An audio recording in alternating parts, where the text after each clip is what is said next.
अध्याय 871 एक सफलता। महल की ओर वापस जाते हुए क्विन की चाल सुस्त थी। उसके पास 10वें क्षेत्र से बिना देखे भागने के लिए पर्याप्त ऊर्जा नहीं थी और वह जानता था कि अपने मैक पॉइंट्स को वापस उसी स्थान पर लाने के लिए कुछ करना होगा जहां वे थे। जब वह महल के अंदर एक शांत क्षेत्र में नज़रों से ओझल हो गया तो उसने एक छोटा सा छाया गुंबद बनाया जिससे उसके मैक पॉइंट्स जल्दी ठीक हो गए। फिर छाया लबादे का उपयोग करके वह बिना किसी समस्या के पहले महल क्षेत्र के मुख्य द्वार से बाहर निकल सका। हालांकि उसे जल्द ही एहसास हुआ कि जब वह दरवाजे से बाहर निकला और अब छाया लबादा इस्तेमाल नहीं कर रहा था तो उसकी हर हरकत के साथ उसके हाथ पैर कांप रहे थे। उसका शरीर पूरी तरह से थक चुका था और उसकी हालत और भी बदतर होती जा रही थी। अब तक केवल एक बार ही उसे ऐसा महसूस हुआ था और वह भी राक्षस श्रेणी के जानवर से लड़ने के बाद, लेकिन उस समय के विकास और हरे रक्त ने उसे बदल दिया था। इस समय उसे हरे डाल की रक्त की हल्की सी लालसा महसूस हुई जिसका स्वाद मानव रक्त से भी अधिक मीठा था। क्या ऐसा इसलिए है क्योंकि मैं एक ही समय में 2 प्रकार की क्यूई का उपयोग कर रहा हूं? क्विन ने सोचा। स्थिति सहनशक्ति 2। उसकी सहनशक्ति अब अविश्वसनीय रूप से कम हो गई थी और वह पहले जैसी तेज गति से काम नहीं कर रही थी। उसका स्वास्थ्य और मैक पॉइंट कुछ खास तरीकों से हमेशा वापस आ सकते थे, लेकिन उसे ठीक करने के लिए दूसरों से क्यूई लेने के अलावा, आराम के अलावा और कुछ नहीं किया जा सकता था। यदि मैं अपने रक्त पर नियंत्रण कर लूं तथा रक्त कौशल और क्यूई का प्रयोग केवल आवश्यक होने पर ही करूं तो इससे मैं अधिक समय तक लड़ सकूंगा। बेशक ये सिर्फ आमने सामने की लड़ाइयों में ही मददगार होता था, जो क्विन की सामान्य लड़ाइयों से थोड़ी ज़्यादा लंबी होती थीं। अगर क्विन किसी समूह से लड़ रहा होता तो वह अपने सोल वेपन पर भरोसा कर सकता था, लेकिन ये सोल वेपन पिशाचों के खिलाफ इस्तेमाल करने लायक नहीं था क्योंकि इसे भी ब्लड वेपन की तरह सक्रिय होने के लिए इंसानी खून की ज़रूरत होती थी। 10वें महल क्षेत्र में पहुंचने के बाद क्विन ने नेट से संपर्क करने का प्रयास किया। उसने जवाब दिया था और ऐसा लग रहा था कि वे अंततः सही दिशा में आगे बढ़ रहे थे और गंतव्य के करीब पहुंच रहे थे। क्विन इस बात से थोड़ा खुश था क्योंकि वह भी फैक्स के मिलने पर वहां मौजूद रहना चाहता था ताकि अगर कोई मुसीबत आ जाए तो उसे बचा सके। ब्रायस अब संदिग्ध नहीं था। इसका मतलब था कि इसके पीछे कोई और था, कोई ऐसा जो ब्रायस जैसे सबसे ताकतवर माने जाने वाले व्यक्ति को नाराज करने से भी नहीं डरता था। क्या पीटर सही कह रहा है? क्या सिंडी के साथ सचमुच कुछ गड़बड़ है? क्विन ने सोचा। अब तक क्विन के दिमाग में संदिग्धों की एक सूची बन चुकी थी। 8वीं नेता जिल, जिसे पीटर ने सिंडी से मिलते देखा था, खुद सिंडी दूसरी नेता थी और अंत में उसे मुका पर भी शक था। आखिरी वाला हाल ही का था क्योंकि मुका ब्रायस पर शक करने के मामले में बहुत जोर दे रहा था और बाद में पता चला कि ब्रायस का इसमें कोई हाथ नहीं था, जिससे वह भी संदिग्धों की सूची में ऊपर आ गया। बेशक वहां अन्य नेता भी थे जिनके बारे में क्विन को कोई जानकारी नहीं थी। हो सकता है कि विंसेंट ने अतीत में 10वें नेता के रूप में किसी को नाराज कर दिया हो जिसके बारे में उसे याद नहीं था। राजा की गद्दी पाने की कोशिश करना उचित है और यदि वे रक्तपिपासुओं के साथ राजा को कमजोर करने के अपने लक्ष्य को प्राप्त करना चाहते थे तो ये काम कर गया। लेकिन 10वें परिवार पर हमला क्यों किया गया, अन्य परिवारों में से किसी एक पर नहीं? ब्राइस पर हमला क्यों नहीं किया गया? शायद उन्हें लगा कि 10वां आसान निशाना है। विंसेंट ने जवाब दिया, उन्हें पता था कि तुम दूर हो। रोवा पहले एक मजबूत नेता थे, लेकिन ब्रायस भी शायद उन्हें उस हद तक ले जा सकते थे जहां राजा को बुलाना भी मुश्किल होता। ये बात तो समझ में आती है, लेकिन मैं इसमें कोई मदद नहीं कर सकता कि वे कुछ चाहते थे जिसके कारण वे अब फैक्स के पीछे पड़ गए। क्विन अभी महल में आराम करेगा और उम्मीद कर रहा था कि जब तक बाकी लोग उससे संपर्क करेंगे और फैक्स को ढूंढ लेंगे तब तक वह पूरी तरह ठीक हो चुका होगा। फिर भी वह खाली बैठकर कुछ नहीं करना चाहता था। उसने रॉयल गार्ड को बुलाया जिससे उसका सीधा संपर्क था क्योंकि वह ड्वाइट से मिलना चाहता था। ब्रायस निश्चित रूप से उसके मुख्य संदिग्धों में से एक था और क्विन उसे अब तक जो कुछ हुआ था उसके बारे में बताना चाहता था। शायद मुझे उसे उस हिस्से के बारे में नहीं बताना चाहिए जहां हम दोनों के बीच लड़ाई हुई थी, क्विन ने सोचा। अच्छी बात यह थी कि क्विन को ब्रायस से लड़े हुए काफ़ी समय हो गया था और पहले किले की तरफ से भी कोई खबर नहीं आ रही थी। ऐसा लग रहा था जैसे ऐसा कुछ हुआ ही ना हो। अंततः रॉयल गार्ड को अंदर जाने दिया गया और क्विन ने उनसे मिलने का अनुरोध किया। हाँ, मैं ये संदेश उन्हें तुरंत दे दूंगा और कहूंगा कि आप व्यक्तिगत रूप से मिलना चाहेंगे, शाही रक्षक ने झुककर कमरे से बाहर जाने से पहले कहा। क्विन ने जो कमरा चुना था वह महल की दूसरी सबसे ऊंची मंजिल पर उसका कमरा था। क्विन ध्यान में व्यस्त था, क्यूई ऊर्जा को पुनः प्राप्त करने की कोशिश कर रहा था। उसे कम से कम अब सुस्ती से छुटकारा चाहिए था, लेकिन यह असंभव लग रहा था। हालांकि ध्यान केंद्रित करते और आंखें बंद करते हुए उसने कुछ और देखा। गेंद के बीच का वह हिस्सा जहां आमतौर पर ऊर्जा भरी जा सकती थी खाली था और यह क्विन की क्यूई ऊर्जा थी। कुछ देर बाद ये फिर से भर जाती थी। रक्त नियंत्रण मजबूत होने के कारण क्विन ने देखा कि वह अपने शरीर में लाल ऊर्जा को विभिन्न स्थानों पर ले जा सकता है। क्या हो अगर? उसने कोशिश करने का फैसला किया। ऊर्जा को इधर उधर घुमाते हुए क्विन ने क्यूई ऊर्जा के गोले को लाल ऊर्जा से भरना शुरू कर दिया। जैसे ही वह अंदर गई, वह उभर थी, लेकिन अब उसे कमजोरी महसूस नहीं हुई। साथ ही उसे पहले जैसा एहसास भी नहीं हुआ। ऊर्जा का गोला लगभग आधा भर गया था जब तक आपका रक्तपात बढ़ गया है। यह क्या है? क्विन ने खुद की ओर देखते हुए कहा, और हालांकि वह ये नहीं जानता था, उसकी आंखें लाल हो गई थीं, और यह ऐसी चीज थी जिसे वह नियंत्रित नहीं कर सकता था। मुझे नहीं लगता कि यह एक अच्छा विचार है क्विन, शायद इसी तरह ब्लड्सकर्स अपने स्थायी रूप में फंस गए हैं, विंसेंट ने समझाया। विंसेंट की कही बात पर विचार करते हुए क्विन को लियो की बताई कहानी याद आई। रक्तपिपासु रूप बदल सकता था और फिर भी उसकी कुछ समझ बची रहती थी। शायद यही जवाब था। अगर क्विन अपनी ऊर्जा ईंधन टैंक को अपनी इच्छानुसार बदल सकता है, तो शायद वह अपनी लड़ने की शैली भी बदल सकता है। लाल ऊर्जा का उपयोग करके वह रक्तपिपासु की शक्ति प्राप्त कर सकता है, जो क्यूई और पिशाच ऊर्जा का मिश्रण है, जो उसकी नियमित लड़ाकू शैली है। फिर भी यह एक ऐसा प्रयोग था जिसे वह अभी नहीं करना चाहता था। क्विन ने रक्त नियंत्रण के जरिए ऐसा किया कि उसकी क्यूई केवल आधी ही भर पाए। फिर जैसे ही क्यूई फिर से भर जाती, वह धीरे धीरे लाल ऊर्जा को हटा देता और अपने शरीर में सामान्य लाल ऊर्जा को प्रवाहित होने देता। क्यूई और रक्त के साथ सामान्य हमले करते समय लाल ऊर्जा उसके शरीर से आती थी, जो उसके पेट के चारों ओर केंद्रित ऊर्जा की गेंद से क्यूई के साथ मिल जाती थी। क्रिस के अनुसार यह उसके शरीर में मौजूद लाल ऊर्जा के कारण ही था कि क्यूई का गोला इतना बड़ा नहीं था। अपने छोटे छोटे प्रयोगों के दौरान क्विन को पता ही नहीं चला कि कितना समय बीत चुका है, लेकिन शाही रक्षक वापस आ गए थे। ड्वाइट आपसे सामान्य स्थान पर मिलने के लिए सहमत हो गया है, वह भी आपसे तुरंत मिलना चाहता है, गार्ड ने कहा। तुरंत? ड्वाइट ने पहली बार ऐसा कहा था, इसलिए उसने सोचा कि यह महत्वपूर्ण बात रही होगी। अब उसके पास लड़ने के लिए काफ़ी ऊर्जा थी, लेकिन वह पहले जैसी नहीं होगी। ब्राइस से लड़ते समय जैसी लड़ाकू शक्ति उसके पास थी, उसे पाने के लिए उसे कम से कम 2 दिन या शायद उससे भी ज़्यादा समय लगेगा। क्विन एक बार फिर महल से निकलकर राजा के महल की ओर चल पड़ा। हालांकि क्विन को तुरंत ही कुछ अजीब सा महसूस हुआ। बाहर पहरेदार तो थे, लेकिन वे उसकी उस तरह जांच नहीं कर रहे थे जैसे वे आमतौर पर करते हैं। अरे, क्या तुम्हें मेरी जांच करने की जरूरत नहीं है? क्विन ने पूछा। हमें बताया गया है कि आपकी कोई आवश्यकता नहीं है, आप एक महत्वपूर्ण अतिथि हैं और मामले को अत्यावश्यक माना गया है, गार्ड ने बिना आंख मिलाए कहा। क्विन, कुछ गड़बड़ लग रही है, शाही पहरेदार कभी ऐसे नहीं होंगे, सावधान रहो और जितनी जल्दी हो सके यहाँ से निकल जाने की तैयारी करो, विंसेंट ने सलाह दी। राजा के महल में प्रवेश करते हुए क्विन को उम्मीद थी कि ड्वाइट वहां उसका स्वागत करेगा और फिर उन्हें सामान्य कमरे में ले जाया जाएगा, लेकिन वहां कोई नहीं था। ये बहुत अजीब लगता है, क्विन ने सोचा। बाईं ओर जाकर क्विन कमरे में प्रवेश करने लगा। उसने धीरे से दरवाजा धक्का दिया, उसे 1 इंच आगे बढ़ाया। उसे खून की गंध आ रही थी, लेकिन यह मानव रक्त नहीं था। जब दरवाज़ा पूरी तरह से खुला तो मेज़ के दूसरी तरफ उसने देखा कि किसी को भले जैसे दिखने वाले एक अजीब से हथियार से घायल कर दिया गया था। भाला उनके शरीर के पिछले हिस्से से होते हुए जिस कुर्सी पर वे बैठे थे उसमें भी घुस गया था। शरीर गतिहीन था, लंगड़ा रहा था और आंखें बेजान थीं। सबसे बुरी बात यह थी कि क्विन ने उस व्यक्ति को पहचान लिया था। ड्वाइट। गुफा में जाने से पहले लियो और सिल्वर को कोई योजना बनानी थी, या कम से कम नेट ने तो यही सोचा था कि वे ऐसा करेंगे, लेकिन जब उसने उन दोनों को आत्मविश्वास से गुफा की ओर बढ़ते देखा तो नेट को अचानक एहसास हुआ कि कोई योजना ही नहीं होगी। रुको, क्या हम अभी अंदर जा रहे हैं? फिर तुम मेरे तेज कदमों से इतने नाराज क्यों हो गए? नेट ने पूछा। ये सिर्फ इसलिए था कि अगर कोई ऐसा हो जिससे हम निपट न सकें, तो जब तक कोई पिशाच नेता यहाँ नहीं है, लियो और मैं काफ़ी होंगे, सिल्वर ने जवाब दिया। अपनी छोटी तलवार निकाली और अपनी पीठ पर रखे लकड़ी के ताबूत को ठीक किया। क्या तुम चाहती हो कि हम ब्लडसुकर्स से निपटें या वैम्पायर नाइट से? लगता है वैम्पायर नाइट ज़्यादा मुश्किल होगा, लियो ने लापरवाही से पूछा, मानो उसे इससे कोई फर्क ही न पड़ता हो कि उसने किसे चुना। पिशाच शूरवीर को मेरे पास छोड़ दो, अब समय आ गया है कि मैं 13वें परिवार का थोड़ा सम्मान वापस करूं, सिल्वर ने जवाब दिया। पूरी रफ्तार से दौड़ते हुए सिल्वर और लियो दोनों झीलों के किनारे दौड़ने लगे और गुफा में घुसने के लिए तैयार हो गए। नेट उनके साथ चलने के लिए संघर्ष कर रहा था। एक पिशाच होने के नाते वह पहले की तुलना में तेज था और उसने जानवरों वाला गियर भी पहना हुआ था, फिर भी सिल्वर उससे कहीं ज़्यादा तेज था। मुझे लगता है बाकी लोग सही थे, कुछ पिशाच हमारी सोच से कहीं ज़्यादा ताकतवर होते हैं। क्या सारे शूरवीर उसके जैसे ताकतवर हैं या वो बस खास है? नेट ने सोचा, लियो तो हमेशा से ही ताकतवर था, बस उसमें लगातार सुधार होता रहा।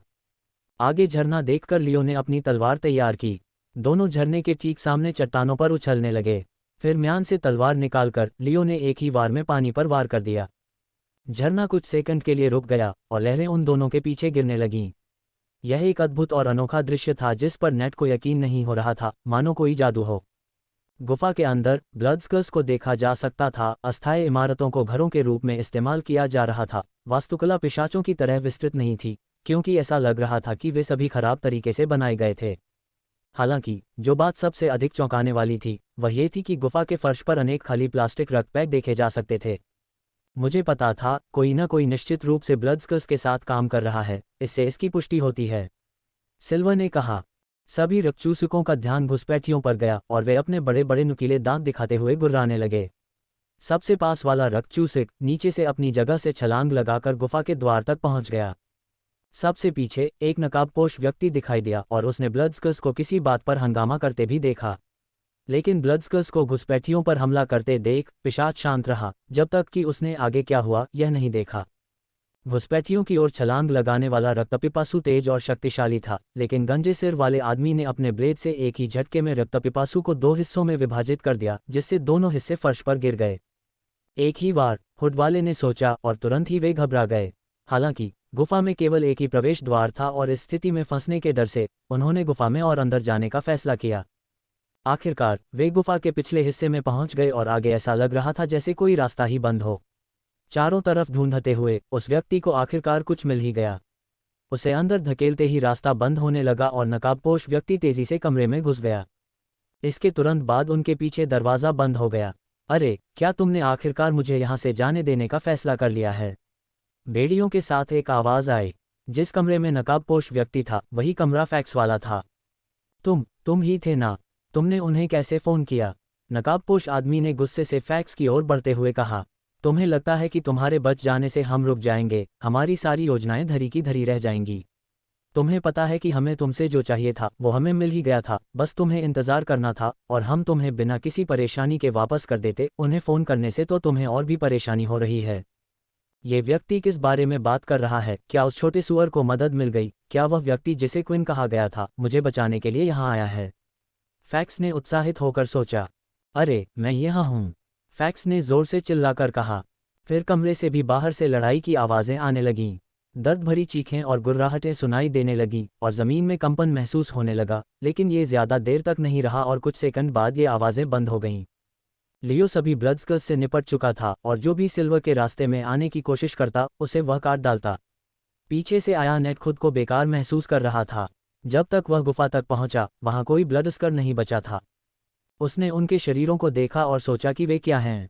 ये तो पिशाच जैसे दिखते हैं, पर थोड़े अलग, थोड़े बदसूरत। नेट ने सोचा, मुझे सच में नहीं पता कि ये दोनों वाकई ताकतवर हैं या दुश्मन बस कमज़ोर है। अंततः वे सभी पिछली दीवार तक पहुंच गए जहां गुफा का अंत हो गया था। ये यही है, ये निश्चित रूप से यही है, हैम ने प्रवेश द्वार के ठीक बाहर उड़ते हुए कहा। हम अंदर कैसे जाएं? नेट ने पूछा। सिल्वर ने अपनी मुट्ठी से खून को सख्त करने वाले पदार्थ से अपने हाथ के बाहरी हिस्से को सख्त कर लिया। वह लाल आभा में लिपटा हुआ था और दीवार पर जितना हो सके मुक्का मारने लगी। पूरी गुफा हल्की सी हिली और एक गड्ढा बन गया, लेकिन दीवार अभी भी वहीं थी। सावधान, अगर तुम अपनी ताकत का इस्तेमाल करोगे तो पूरी गुफा ढह सकती है, लियो ने कहा। मैं इसका ध्यान रखूंगा। अपनी तलवार को म्यान में वापस डालते हुए लियो ने खुद को तैयार किया और तेजी से तलवार निकाली, दीवार पर वार किया और वापस अंदर रख दिया। कोई आवाज़ नहीं हुई, लेकिन जल्द ही गुफा की दीवार में एक बड़ा सा कट दिखाई देने लगा जिससे 2 टुकड़े हो गए। सिल्वर ने बिना समय गंवाए उसे धकेला और गुफा में प्रवेश किया, जहां उसने देखा कि नकाबपोश व्यक्ति उसके भाई का गला पकड़े हुए है। उसे छोड़ो, सिल्वर चीखी जैसे ही वह आगे बढ़ी और अपनी लाल रक्त की लड़ियां बाहर फेंक दीं। वे नकाबपोश व्यक्ति की बाह में लिपट गईं और जल्द ही उसका पूरा शरीर खींचकर अलग कर दिया गया। हालांकि पिशाच की ताकत बहुत ज्यादा थी और वे भी पीछे हट गए। जब वे दोनों सत्ता के लिए संघर्ष कर रहे थे, लियो आगे बढ़कर फैक्स की ओर बढ़ गया। मैं इसमें शामिल नहीं होऊंगा जैसा कि आप चाहते हैं, लेकिन मैं आपके भाई को मुक्त कर दूंगा ताकि आपको उसके लिए इंतजार न करना पड़े, लियो ने कहा जैसे ही उसने अपना ब्लेड घुमाया, फैक्स को उसकी जंजीरों से काटकर मुक्त कर दिया। बहुत बहुत धन्यवाद। उफ, क्वीन, फैक्स ने कहा। लियो टिप्पणी सुनकर मुस्कुराया। मैं क्वीन नहीं हूं, लेकिन उसी ने मुझे तुम्हें बचाने के लिए भेजा है, इसलिए तुम बाद में अभी उसे धन्यवाद दे सकते हो। तुम्हें अपनी बहन को लड़ते हुए और उस पिशाच को सजा देते हुए देखना चाहिए जो तुम्हें यहाँ लाया है। कभी कभी क्रोध के कारण लोग बेतहाशा लड़ने लगते थे और उनकी गतिविधियों का अंदाज़ा लगाना आसान था, लेकिन सिल्वर को देखकर वे समझ सकते थे कि वह अपनी ताकत बढ़ाने के लिए इसका इस्तेमाल कर रही थी और एक सांस भी नहीं ले रही थी। सिल्वर और हुड वाला पिशाच दोनों ही बराबर ताकतवर थे। उनकी ताकत और गति एक जैसी थी, इसलिए कोई सोच सकता था कि लड़ाई बराबरी की होगी, लेकिन ऐसा नहीं था। साफ था कि एक दूसरे से ज़्यादा ताकतवर था। मुझे इस लड़ाई को जीतने के लिए तुम पर इसका इस्तेमाल करने की ज़रूरत नहीं है, लेकिन मैं तुम्हें तेरहवें परिवार की ओर से एक उपहार दूंगा। सिल्वर चिल्लाया। हुड वाला पिशाच अपना पंजा निकाले आगे आया। सिल्वर फिर मुड़ी और उसकी मुक्का ताबूत पर लगी, लेकिन हैरानी की बात है कि वह टूटा नहीं। जल्द ही दरवाज़ा खुल गया और हुड वाला पिशाच कुछ कदम पीछे हट गया। कुछ सेकंड बाद ताबूत से एक अजीब सी दिखने वाली गुड़िया निकली। उसके 6 हाथ और 2 पैर थे और कोहनी के पास एक से ज़्यादा जोड़ होने के कारण वह मकड़ी जैसी लग रही थी। गुड़िया के चेहरे पर एक भावशून्य भाव था, लेकिन उससे भी ज़्यादा डरावनी बात यह थी कि वह लकड़ी या ऐसी किसी चीज़ से नहीं बनी थी, बल्कि मांस से बनी थी, और अगर लियो की नाक सही थी तो वह इंसानी मांस थी। गुड़िया के दोनों हाथों में एक सामान्य आकार की तलवार थी, लेकिन उसे नियंत्रित करने वाली सिल्वर दोनों हाथों को बखूबी नियंत्रित कर पा रही थी। यह अजीब था क्योंकि डोरियां गुड़िया से इतनी जल्दी जुड़ गई थीं कि सिल्वर बस एक ही जगह खड़ी रही। उसने गुड़ियों से जुड़ी जटिल डोरियों की एक व्यवस्था बना रखी थी। वह अपनी तलवार से उसे नियंत्रित करती, उसकी नोक से एक खास डोरी को छूकर मोड़ती और फिर वह गुड़िया को एक खास तरीके से घुमाती। गुड़िया को अपनी तलवारें घुमाते हुए देखकर हुड्धारी पिशाच को हर बार कम से कम एक तलवार से चोट लग रही थी। इस तलवारबाजी में मुझे खुद ही कोई छेद ढूंढने में दिक्कत हो रही है, लियो ने सोचा और देखता रहा। आखिरकार मुकाबला खत्म होने वाला था। हुड वाला पिशाच ब्लेड से बुरी तरह घायल हो गया था और सिल्वर को आखिरकार गुड़िया मिल गई जिससे पिशाच को काबू में किया जा सके। ताकत के मामले में भी पिशाच उसका मुकाबला नहीं कर पा रहा था। पिशाच की कमर में 4 हाथ लिपटे हुए थे और उसके हाथ अंदर की ओर मुड़े हुए थे, जबकि बाकी 2 हाथों से उसकी गर्दन पर 2 ब्लेड ताने हुए थे। अब देखते हैं कि इस सब के पीछे कौन सा परिवार है, सिल्वर ने कहा, और वह धीरे धीरे पिशाच के पास गई ताकि उसका फन उजागर कर सके। क्विन ने कई बार अपनी आंखें मली और खुद को चुटकी भी काटी ताकि पता चल सके कि वो सो तो नहीं रहा। ये कहना सही होगा कि इन सब का कोई असर नहीं हुआ, क्योंकि उसके सामने का दृश्य नहीं बदला। ये सब सच होने का एहसास होने के बाद भी उसे अपनी आंखों पर यकीन नहीं हो रहा था। अरे, तुम भी ये देख रहे हो ना? मेज़ पर जो है वो ड्वाइट है ना? क्विन ने उस दूसरे व्यक्ति से पूछा जो उसके जैसा ही कुछ देख पा रहा था, उम्मीद करते हुए कि कहीं वो पागल तो नहीं हो रहा। ये ड्वाइट जैसा ज़रूर लग रहा है, लेकिन जब तक हम जांच नहीं कर लेते हम पक्के तौर पर कुछ नहीं कह सकते। क्विन, दरवाज़ा बंद कर लेना, यहाँ ज़रूर कुछ अजीब हो रहा है। जल्दी करो, हो सकता है कि हम उसे बचा सकें, विंसेंट ने जोर देकर कहा। फिर भी उसे बचाओ। क्विन को लगा कि ये शब्द बेमानी थे क्योंकि वह किसी की धड़कन नहीं सुन पा रहा था। बेशक इस बात की संभावना थी कि उनके सामने का दृश्य नकली हो, लेकिन घटनास्थल पर खून की गंध उसे असली ज़रूर बना रही थी। क्विन शव के पास सावधानी से गया। वह संभावित सबूतों को नुकसान नहीं पहुंचाना चाहता था, फिर भी वह बाहर से सुन रहा था, ये देखने के लिए कि क्या बाकी लोगों ने पहले ही देख लिया है। दूसरे गार्डों की प्रतिक्रिया के आधार पर ऐसा लगता है कि वह उसे इस तरह से देखने वाला पहला व्यक्ति था। यदि वे अचानक वहां आ जाते और उसे ड्वाइट के साथ इस तरह देखते, तो ये स्पष्ट था कि उनका नंबर 1 संदिग्ध कौन होगा। बहुत देर हो चुकी है, विंसेंट ने उदास स्वर में कहा। हाल ही में खूंटे पर चढ़ाए गए पिशाचों के कुछ मामले सामने आए हैं जिन्हें सीधे उनके दिल में मानव रक्त का इंजेक्शन लगाकर बचाया गया था। उनके दिमाग अभी भी सुरक्षित थे, इसलिए अगला महत्वपूर्ण अंग दिल होता, लेकिन जिस तरह से भाला उसके शरीर में धंसा हुआ है, उससे साफ है कि उसका दिल पूरी तरह से छेदा जा चुका है। इसके पीछे जो भी है, वह ये सुनिश्चित करना चाहता था कि ड्वाइट मर ही जाए। विंसेंट ने दावा किया था कि उसने पहले भी कई बार कई अलग अलग विषयों पर शोध किया है और क्विन ने भी कुछ तरह के शोधों का अनुभव किया था। उनमें से कुछ शोध क्रूर जरूर लगे थे, लेकिन अक्सर उनके पीछे मदद करने की एक सच्ची इच्छा छिपी होती थी। थोड़ी और जांच करने पर पता चला कि हथियार किसका था, कोई निशान वगैरह नहीं था, और हैरानी की बात यह है कि किसी संघर्ष का भी कोई निशान नहीं था। खून तो था, लेकिन सिर्फ ड्वाइट का, जबकि कमरे का बाकी हिस्सा बिल्कुल सही हालत में था। कैसे? ड्वाइट जैसे इंसान को भला कौन इतनी कुशलता से मार सकता है? महत्वपूर्ण व्यक्ति होने के नाते मुझे लगता था कि राजा के शाही शूरवीरों में एक नेता जितनी ही ताकत होनी चाहिए। क्विन ने कमरे की हालत की ओर इशारा किया। मुझे भी ये समझना मुश्किल लग रहा है। ड्वाइट एक सतर्क इंसान था, चाहे वो कोई भी हो, कोई ऐसा ज़रूर होगा जिस पर उसे भरोसा हो सकता है कि आपकी मीटिंग से पहले कोई मीटिंग रखी गई हो। इससे पता चलता है कि वो अपनी सीट पर इतना शांत क्यों दिख रहा है, और फिर सबसे बुरे वक्त में उस आदमी ने उसे पीछे से चाकू मार दिया। विंसेंट ने अपनी बात रखी। क्विन भाले को छूना तो चाहता था, लेकिन साथ ही छूना भी नहीं चाहता था, क्योंकि इस स्थिति की वास्तविकता और पुष्ट हो जाती। बार बार ऐसा लग रहा था कि उसके साथी मारे जा रहे हैं। ड्वाइट, तुम केवल सच्चाई जानना चाहते थे और पिशाचों की मदद करना चाहते थे और यही तुम्हारे साथ हुआ। क्विन ने उसके शरीर को देखते हुए सोचा। तभी क्विन को दरवाजे की तरफ आते कदमों की आहट और दरवाजे पर हल्की दस्तक सुनाई दी। खुद को छुपाने के लिए उसने छाया का लबादा ओढ़ा और कमरे के कोने में छिप गया। थोड़ी देर बाद दूसरी तरफ से आए व्यक्ति ने धीरे से दरवाज़ा खोला। वह एक और नेता मुका निकला। उसके चेहरे पर भी क्विन की तरह ही कंपकंपी थी। उसने जल्दी से दरवाज़ा बंद किया और ड्वाइट के शरीर के पास गया, ये ध्यान रखते हुए कि वह किसी चीज़ को न छुए। ये लगभग वही सब था जो क्विन ने किया था जब तक कि उसने कमरे के कोने में झांक कर नहीं देखा। क्विन, क्या तुम हो? मुझे तुम्हारी मौजूदगी का एहसास हो रहा है, मुका ने धीरे से पूछा। बेशक यह आवरण अन्य नेताओं के खिलाफ उतना प्रभावी नहीं था। गार्ड्स ने मुझे बताया कि तुम ड्वाइट के साथ मीटिंग में हो। मुझे उसके बाद मीटिंग करनी थी, इसलिए मैंने सोचा कि अगर मैं तुम्हारे साथ शामिल हो जाऊं तो हम सबका कुछ समय बच जाएगा। यहाँ क्या हुआ? क्या? मुका अपनी बात पूरी करने से पहले रुका। जाहिर है वो मैं नहीं था, क्विन ने गुस्से से फुसफुसाते हुए जवाब दिया। मैं तुमसे कुछ ही पल पहले अंदर आया था। और हाँ, क्या तुम सच में सोचते हो कि मैं इतना बेवकूफ़ हूँ कि गार्ड्स को अपना परिचय दूं और पीछे रहकर तुम्हारे जैसे किसी के आने और मुझे पकड़ने का इंतज़ार करूं? तुम्हारे बीच में टोकने से पहले मैंने भी ठीक वैसे ही घटनास्थल का मुआयना करने की कोशिश की थी जैसे तुम अभी कर रहे थे। मुका ने कुछ देर तक इसके बारे में सोचा और उसी समय कमरे का निरीक्षण करना शुरू कर दिया और वही चीज़ें देखी जो क्विन ने देखी थीं। ये ब्राइस ही होगा, और कौन इतना आगे जा सकता था? ड्वाइट को मारने की तो बात ही छोड़िए। वो एक ताकतवर वैम्पायर रॉयल नाइट था। हो सकता है कि वो कमज़ोर पड़ गया हो क्योंकि अब वो अपनी उम्र पार कर चुका है, लेकिन शायद ही कोई उसे इतनी सफाई से ख़त्म कर पाएगा, मुका ने दावा किया। हालांकि क्विन को यकीन नहीं हुआ। ब्रायस को भी क्विन जितना ही चोट लगी होगी, यानी उसे अभी ठीक होना चाहिए था। इस मुठभेड़ के बाद ब्रायस अब उसके संदिग्धों की सूची में सबसे ऊपर नहीं था। फिर भी मुका के लिए अभी क्विन को ही फंसाना आसान होता, लेकिन ऐसा लग रहा था कि वह सचमुच ये पता लगाने की कोशिश कर रहा था कि वह कौन था। क्या कोई सचमुच माला की पीठ पीछे उसे यह सोचने पर मजबूर कर रहा था कि वह ब्रायस है या कुछ और?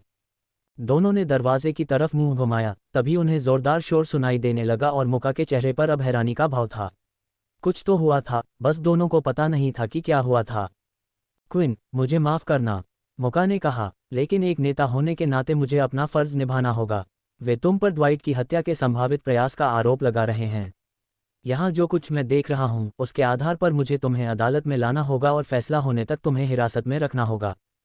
क्या? क्विन चिल्लाया, क्या बकवास कर रहे हो? मुझे साफ साफ फंसाया जा रहा है। मैंने अभी अभी तुम्हें बताया था कि मैं तुमसे पहले आया था। तुम सच में मेरे बाद आने वाले पहले व्यक्ति हो, इसलिए जो भी मुझ पर आरोप लगा रहा है उसने ज़रूर इसका नतीजा देख लिया होगा और मुझ पर दोष मढ़ने की कोशिश कर रहा होगा। मुका एक पल के लिए चुप रहा और उसकी पीठ दरवाजे से टिकी रही। ऐसा लग रहा था जैसे कोई बाहर से कमरे में घुसने की कोशिश कर रहा हो, लेकिन मुका उन्हें रोक रहा था। क्विन, ये संदेश सभी को मिल गया है। मैं तुम्हें बस यही सलाह दे सकती हूँ कि विरोध मत करो। अगर सब कुछ वैसा ही है जैसा तुम दावा कर रही हो तो तुम्हें डरने की कोई बात नहीं है। बस हमें मामले की तह तक जाने दो। मैं वादा करती हूँ कि हम तुम्हारी मदद करेंगे। हमने तुम्हारी मदद करने का वादा किया था, है ना? अगर तुम अभी कुछ करोगे तो मामला और उलझ जाएगा और तुम्हारे परिवार के लिए खतरा पैदा हो सकता है। क्विन को समझ नहीं आ रहा था कि क्या हो रहा है, और अब उस पर एक ऐसे अपराध का आरोप लग रहा था जो उसने किया ही नहीं था। जैसे ही दरवाजे खुले और शाही पहरेदार अंदर दौड़े, उसने अपनी छाया यात्रा का इस्तेमाल करके महल की दीवारों से होते हुए महल के सामने की ओर भाग निकला। हालांकि वह ज़्यादा दूर नहीं जा सका क्योंकि एक बड़ा विस्फोट हुआ जिससे क्विन अपनी छाया से बाहर आ गया और फर्श पर फिसल गया। जब उसने ऊपर देखा तो वह दृश्य की मूर्खता पर हंस पड़ा। तो क्या सबको लगता है कि मैंने ड्वाइट को मार दिया है और अब किसी तरह सारे नेता एक ही समय पर यहाँ आ गए हैं? क्विन ने इस संयोग की ओर इशारा किया। उनके सामने परिवार के 6 नेता थे जो महल के सबसे करीब थे। जिन, चौथे नेता प्राइमा, 12वें नेता डेविड, 11वें नेता काइल, 7वें नेता और सुसान, तीसरे नेता। क्विन, हमें अभी अभी ड्वाइट पर संभावित हत्या के प्रयास के बारे में पता चला है। हमें अंदर जाकर इसकी पुष्टि करनी होगी। कृपया चुपचाप हमारे साथ चलो, जिन चिल्लाया। कुछ सेकंड बाद शाही गार्ड कमरे से बाहर भागे। हम पुष्टि करते हैं कि शाही नाइट ड्वाइट मारा गया है। ये निश्चित रूप से अच्छी स्थिति नहीं लग रही थी। देखिए, मुझे पता है कि हमारी आपस में बनती नहीं है, लेकिन क्या आपको ये थोड़ा अजीब नहीं लगता कि आप लोग अभी यहाँ आए हैं और मुझे ड्वाइट के शव के पास पा लिया है? क्विन ने पूछा।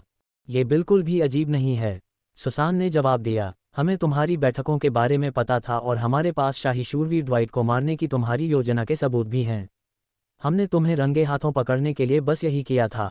बदकिस्मती से हम एक कदम देर से पहुंचे और तुम अपना अपराध कर चुके हो। साफ था कि बिना किसी जांच के ही सब मान चुके थे कि क्विन ही हत्यारा है। शायद वे कोशिश भी नहीं करते और सीधे सीधे सारा दोष उस पर मर देते। अब ये क्विन पर निर्भर था कि क्या वह अपने सहयोगियों पर भरोसा करेगा जो जांच पर जोर देंगे जिससे उसे निर्दोष साबित किया जा सकेगा, या फिर वह इस झंझट से बाहर निकलने के लिए संघर्ष करने का प्रयास करेगा। क्विन के सामने सभी लीडर्स को देखना काफ़ी डरावना था, खासकर ये देखते हुए कि उसने अभी अभी एक लीडर के साथ आमने सामने की लड़ाई लड़ी थी। अब उसके सामने 6 लीडर्स थे। शायद ब्रायस को लीडर्स में सबसे ताकतवर माना जाता था, लेकिन हर लीडर ताकतवर था और उसकी अपनी लड़ने की शैली थी। प्रत्येक नेता की ताकत में बहुत अंतर था, इसलिए क्विन खुद को लड़ाई के माध्यम से इससे बाहर निकलते हुए नहीं देख सकता था, न ही वह किसी अन्य नेता की कल्पना कर सकता था। लेकिन शायद वह ऐसा कर सकता है, क्विन ने सोचा, अपनी तुलना एक खास व्यक्ति से करते हुए। क्वेस्ट पुनर्जीवित, पलायन, क्वेस्ट इनाम। इस बारे में सोचते हुए ऐसा लगा जैसे सिस्टम भी उससे सहमत था। सिस्टम ने उसे सिर्फ एक बार ऐसा ही एक क्वेस्ट दिया था, और वह भी तब जब क्विन ब्लेड परिवार के द्वीप पर था। उस समय सिस्टम बहुत सटीक था, क्योंकि क्विन को ब्लेड जुड़वां के खिलाफ लड़ाई में खुद को जीतते हुए देखने का कोई रास्ता नहीं दिख रहा था, और अब भी उसे ऐसा ही लग रहा था। फिर भी सवाल ये था कि उसे असल में क्या करना चाहिए। एक बार पकड़े जाने के बाद उसके रिहा होने की संभावना बहुत कम थी। वह तो बस अपनी जान दे रहा था। कई नेता उसे नापसंद करते थे और उसे छुड़ाने के लिए इसे एक बहाना समझते थे। भागने के मामले में क्विन अपनी परछाई का इस्तेमाल करके खुद को महल में मौजूद किसी एक के पास वापस ले जाकर अपनी रक्षा कर सकता था, लेकिन हालात के हिसाब से उसे अपने महल पर हमला करने वाले बाकी सभी सरदारों की ताकत का सामना करना पड़ता। इससे बाकी लोग खतरे में पड़ जाते और ऐसे हमले में उनके बचने की संभावना बहुत कम थी। अंततः मुका के शब्द उसके दिमाग में गूंज उठे। अगर वह पलटवार करता और प्रतिरोध करता तो 10वें परिवार का क्या होता? वे उसे पिशाच बस्ती का दुश्मन मान लेते। ये कहाँ तक होगा? क्या इसमें उसके सभी रिश्तेदार, 10वें परिवार के सभी सदस्य भी शामिल होंगे? क्या उन्हें उसके किए की सज़ा मिलेगी? अपने इन्हीं विचारों के बीच एक छोटी, लगभग अदृश्य वस्तु उसकी ओर आए। उसे भांपकर क्विन ने अपनी परछाई को ऊपर उठाकर उसे रोक लिया। अब वह वस्तु उसकी परछाई में फंसी हुई थी, तो उसे एहसास हुआ कि वह एक लाल रंग की भीगी हुई सुई थी। सुजान, तुम क्या कर रही हो? उसने अभी तक विरोध करने का फैसला नहीं किया है। जिन चिल्लाया, क्योंकि उसे तुरंत पता चल गया था कि सुई किस नेता की तरफ से आई है। उस सुई का मकसद उसे मारना नहीं था। तुम जानते हो मेरी सुइयां क्या कर सकती हैं? उसने जवाब दिया। और हम उसे अंदर ले जाने की जहमत क्यों उठा रहे हैं? मुझे लगता है हम अच्छी तरह जानते हैं कि ड्वाइट को किसने मारा। उसके जैसे बाहरी व्यक्ति के अलावा और कोई ऐसा करने की सोच भी सकता है। तुम लोगों को इसमें शामिल होने की कोई ज़रूरत नहीं है। उसने अपनी दोनों उंगलियों के बीच सुई फंसाते हुए अंदर भागते हुए कहा। ये देखकर क्विन सुजन को अपने पास आने और कुछ न करने देने वाला नहीं था। वह कुछ न करते करते थक चुका था। सुजन को अपनी पिछली लड़ाई में क्विन को जो करते देखा था, उसके आधार पर वह आश्वस्त थी, और यही उसकी हार का कारण बना। जब सुजन उसकी सीमा में थी और इतनी पास थी कि उससे बचना लगभग नामुमकिन था, तो क्विन ने अपना कौशल शैडो पाथ इस्तेमाल किया। जैसे ही उसने उसके पैरों को छुआ, वह तुरंत धीमी हो गई। छायापथ कौशल जितना दूर होता उतना ही मुश्किल होता जाता, क्योंकि कौशल धीरे धीरे निकल रहा था, लेकिन उसके जैसी लापरवाह लड़की के साथ उसे पता था कि यह जरूर लगेगा। फिर क्विन ने अपनी एक उंगली सावधानी से निशाना साधी और एक खून की गोली चलाई जो उसके घुटने में लगी। वह छायापथ में ही जमीन पर गिर पड़ी। गुस्से में एक घुटने पर बैठकर उसने एक खून का वार किया, लेकिन क्विन ने एक तेज कदम उठाकर उसे टाल दिया और अपनी एक गोली उसकी ओर फेंकी। सुजन हिलना चाहती थी, लेकिन उसका पैर बुरी तरह घायल था और किसी वजह से ठीक नहीं हो रहा था। हालांकि ब्राइस के साथ लड़ाई में उसने अपनी सारी क्यूई वापस नहीं पाई थी, लेकिन क्विन ने उसे इतना ठीक कर लिया था कि कम से कम क्यूई के पहले चरण का इस्तेमाल करके उनके ठीक होने में बाधा डाल सके। खून का वार उसकी ओर आ रहा था और उसका पैर चोटिल था। उसने एक रक्त अवरोधक खड़ा कर दिया, लेकिन जब हमला उसके अवरोधक पर हुआ तो वह सीधे टूट गया और आगे बढ़ता रहा। जो नेता चुपचाप देख रहे थे वे स्तब्ध रह गए, और अब उन्हें पता चल गया था कि सुजन किस खतरे में है। इससे उन नेताओं के बीच हलचल मच गई जो उस समय सिर्फ देख रहे थे। 7वें नेता काइल और 12वें नेता प्राइमा आगे बढ़ रहे थे। सबसे पहले प्राइमा ने सुजन को साय से हटाकर किनारे कर दिया, जबकि काइल ने अपनी पीठ से केप उतार दिया और सही समय पर क्विन के खूनी वार को निगल लिया। उसने मेरे हमले को रोक दिया, लेकिन उस खून के पोंछे में क्यूई मिला हुआ था। क्विन ने सोचा। वह केप 7 में परिवार की क्षमता से संबंधित है, यही कारण है कि आपकी क्यूई ने ऊर्जा के प्रवाह को बाधित नहीं किया है। क्विन एक साथ 6 नेताओं से उनकी सभी क्षमताओं के साथ लड़ रहा है। विंसेंट अब और कुछ नहीं कहना चाहता था, क्योंकि उसके शब्दों से क्विन पर और भी अधिक दबाव पड़ेगा। तुम कमीने, तुम क्या करने की कोशिश कर रहे हो? प्राइमा चिल्लाई। क्या तुम सबने नहीं देखा? क्विन चिल्लाया। पहले तो तुम मुझ पर आरोप लगाते हो, बिना ये बताए कि तुम्हारे पास मेरे खिलाफ क्या सबूत हैं, और फिर तुम मुझ पर हमला करते हो। क्या मुझे अपना बचाव करने का भी अधिकार नहीं है? क्विन ने पूछा। हालांकि क्विन को इसकी जानकारी नहीं थी, फिर भी जो कुछ हुआ था उससे पिशाच नेता अब थोड़े चिंतित थे। जिस कमज़ोर नेता को वे पहले से जानते थे, वह सुजन को बुरी तरह चोट पहुंचाने में कामयाब रहा था, और ऐसा लग रहा था कि क्विन ने सब कुछ बड़ी लापरवाही से किया था। उन्हें सबसे अधिक चिंता इस बात की थी कि उसके सामने 6 नेता होने के बावजूद क्विन डरा हुआ नहीं था। क्विन, तुम धरती पर बहुत कम समय के लिए थे। तुम्हें क्या हुआ? जिन ने अपनी पहली लड़ाई याद करते हुए सोचा। क्विन, मुझे नहीं पता कि तुम क्या करने की योजना बना रहे हो, लेकिन अगर सचमुच सभी नेताओं को संदेश भेज दिया गया है, तो बाकी लोग भी जल्द ही यहाँ आ जाएंगे। अगर तुमने लड़ने का फैसला किया है, तो तुम्हें इन सभी को हराना होगा और यहाँ से निकल जाना होगा। विंसेंट ने आग्रह किया। लेकिन ऐसा लग रहा था कि अन्य लोग उसके पक्ष में निर्णय ले रहे थे, क्योंकि 11वें नेता डेविड, प्राइमा और काइल दोनों एक साथ आगे बढ़े, प्रत्येक के पंजे वाले हाथ खून से सने हुए थे।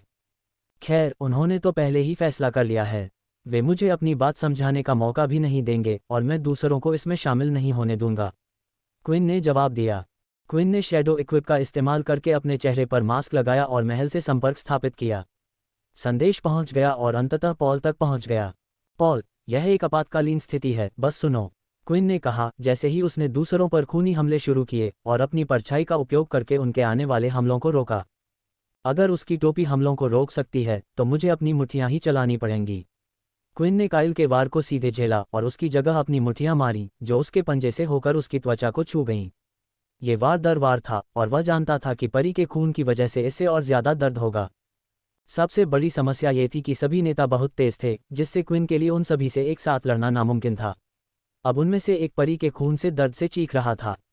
छाया का इस्तेमाल प्राइमा के हमले को रोकने के लिए किया गया था, जबकि उसने डेविड पर एक हथौड़े की लात मारी, जिससे उसका हाथ टूट गया और वह जमीन पर गिर पड़ा। क्या वह सचमुच तीनों का एक साथ सामना कर सकता है? जिन सब कुछ देख रहा था अभी तक अनिर्णीत। मुझे भी इसमें शामिल होना होगा। अब जिन भी अपने रक्त विस्फोट में शामिल था, जो पूरे समय बैठा हुआ था। छाया ने जिन की विस्फोट रक्त क्षमता के विरुद्ध अच्छा काम नहीं किया, क्योंकि इसने उनके कई एमसी अंक ले लिए। उसे लड़ाई में शामिल होते देख तथा अभी तक दूसरे को नहीं मारते देख, क्विन को पॉल को अपना संदेश पूरा करना पड़ा। इस समय मुझ पर शाही शूरवीर ड्वाइट की हत्या का आरोप लगाया जा रहा है। मुझे नहीं पता कि मेरे साथ क्या होने वाला है, और मुझे नहीं पता कि लोगों या महल का क्या होगा, लेकिन उन्हें किसी भी कीमत पर बचाना है। संदेश दिया गया और कॉल काट दी गई। पॉल के पास क्विन के संदेश का जवाब देने का भी समय नहीं था। फिर भी उसे आदेश मिल चुके थे, इसलिए वह उनका पालन जरूर करेगा। वह जानता था कि उसे क्या करना है, इसलिए वह तुरंत हरकत में आ गया और पूरे महल को सबसे बुरे परिणाम के लिए तैयार कर दिया। कुछ बड़ा होने वाला है और हमें उसके लिए तैयार रहना होगा। लियो, नेट, मुझे उम्मीद है कि अभी जवाब न देने का तुम्हारे पास कोई ठोस कारण होगा। तुम्हारे बिना हम मुश्किल में पड़ सकते हैं। क्विन अपने लीडर्स के खिलाफ अच्छा प्रदर्शन कर रहा था, क्योंकि वह अपने पास मौजूद कुछ सबसे शक्तिशाली कौशलों का इस्तेमाल करने से पीछे नहीं हट रहा था। उसने ब्लड बुलेट का इस्तेमाल करने में भी कोई संकोच नहीं किया, क्योंकि वह समझता था कि उन्हें जितना हो सके उतना नुकसान पहुंचाना जरूरी है, जबकि वे अभी भी उसे कम आंक रहे थे। अब जब वे जानते थे कि उसके हमले कितने कष्टदायक थे तथा उसके हथियारों का क्या प्रभाव था, तो नेतागण अधिक सतर्क हो गए। इस समय उसे सबसे ज्यादा सिरदर्द कोई और नहीं बल्कि जिन ही दे रहा था। मुझे माफ करना क्विन, लेकिन मैं जितनी जल्दी तुम्हें यहाँ वश में कर लूंगा, तुम्हारे बचने की संभावना उतनी ही ज्यादा होगी, जब तक कि हम मामले की सच्चाई तक नहीं पहुंच जाते। जिन ने सोचा और अपना रक्त शस्त्र, विशेष ढाल, निकाला। उसने उसे बाहर फेंका और बाहर के छोटे छोटे ब्लेड खुल गए, जिससे वह घूमने लगा। क्विन इससे पहले भी एक बार लड़ चुका था और इसने उसके शैडो डोम को पूरी तरह से नष्ट कर दिया था, जिससे उसके एमसी अंक नष्ट हो गए थे, लेकिन उसने कुछ तैयारियां कर रखी थीं, ताकि यदि उसे एक बार फिर इसके खिलाफ लड़ना पड़े तो वह तैयार रहे। क्विन ने अपना हाथ खोला, शैडो लॉक स्किल इस्तेमाल करने के लिए तैयार। हालांकि इससे पहले कि वह उसे बंद कर पाता, प्राइमा के हाथ ने उसे रोक दिया। ये बहुत ही अजीब था, क्योंकि उसने कुछ ही क्षण पहले अपने साथी नेता डेविड पर अपने तलवार के हथियार से वार किया था। फिर भी इन क्रियाओं के बावजूद प्राइमा की गति किसी तरह बहुत बढ़ गई थी, जिससे वह क्विन के प्रतिक्रिया करने से पहले ही उसके पास पहुंच गया। तुम्हें लगता है कि मैं पहली बार किसी पनिशर से लड़ा हूँ? प्राइमा फुसफुसाया, मैं तुम्हें भागने नहीं दूंगा। अगले ही पल उसने क्विन के पेट में ढाल की तरफ लात मारी, जबकि बाकी लोग स्ट्राइक जोन से बाहर निकल गए।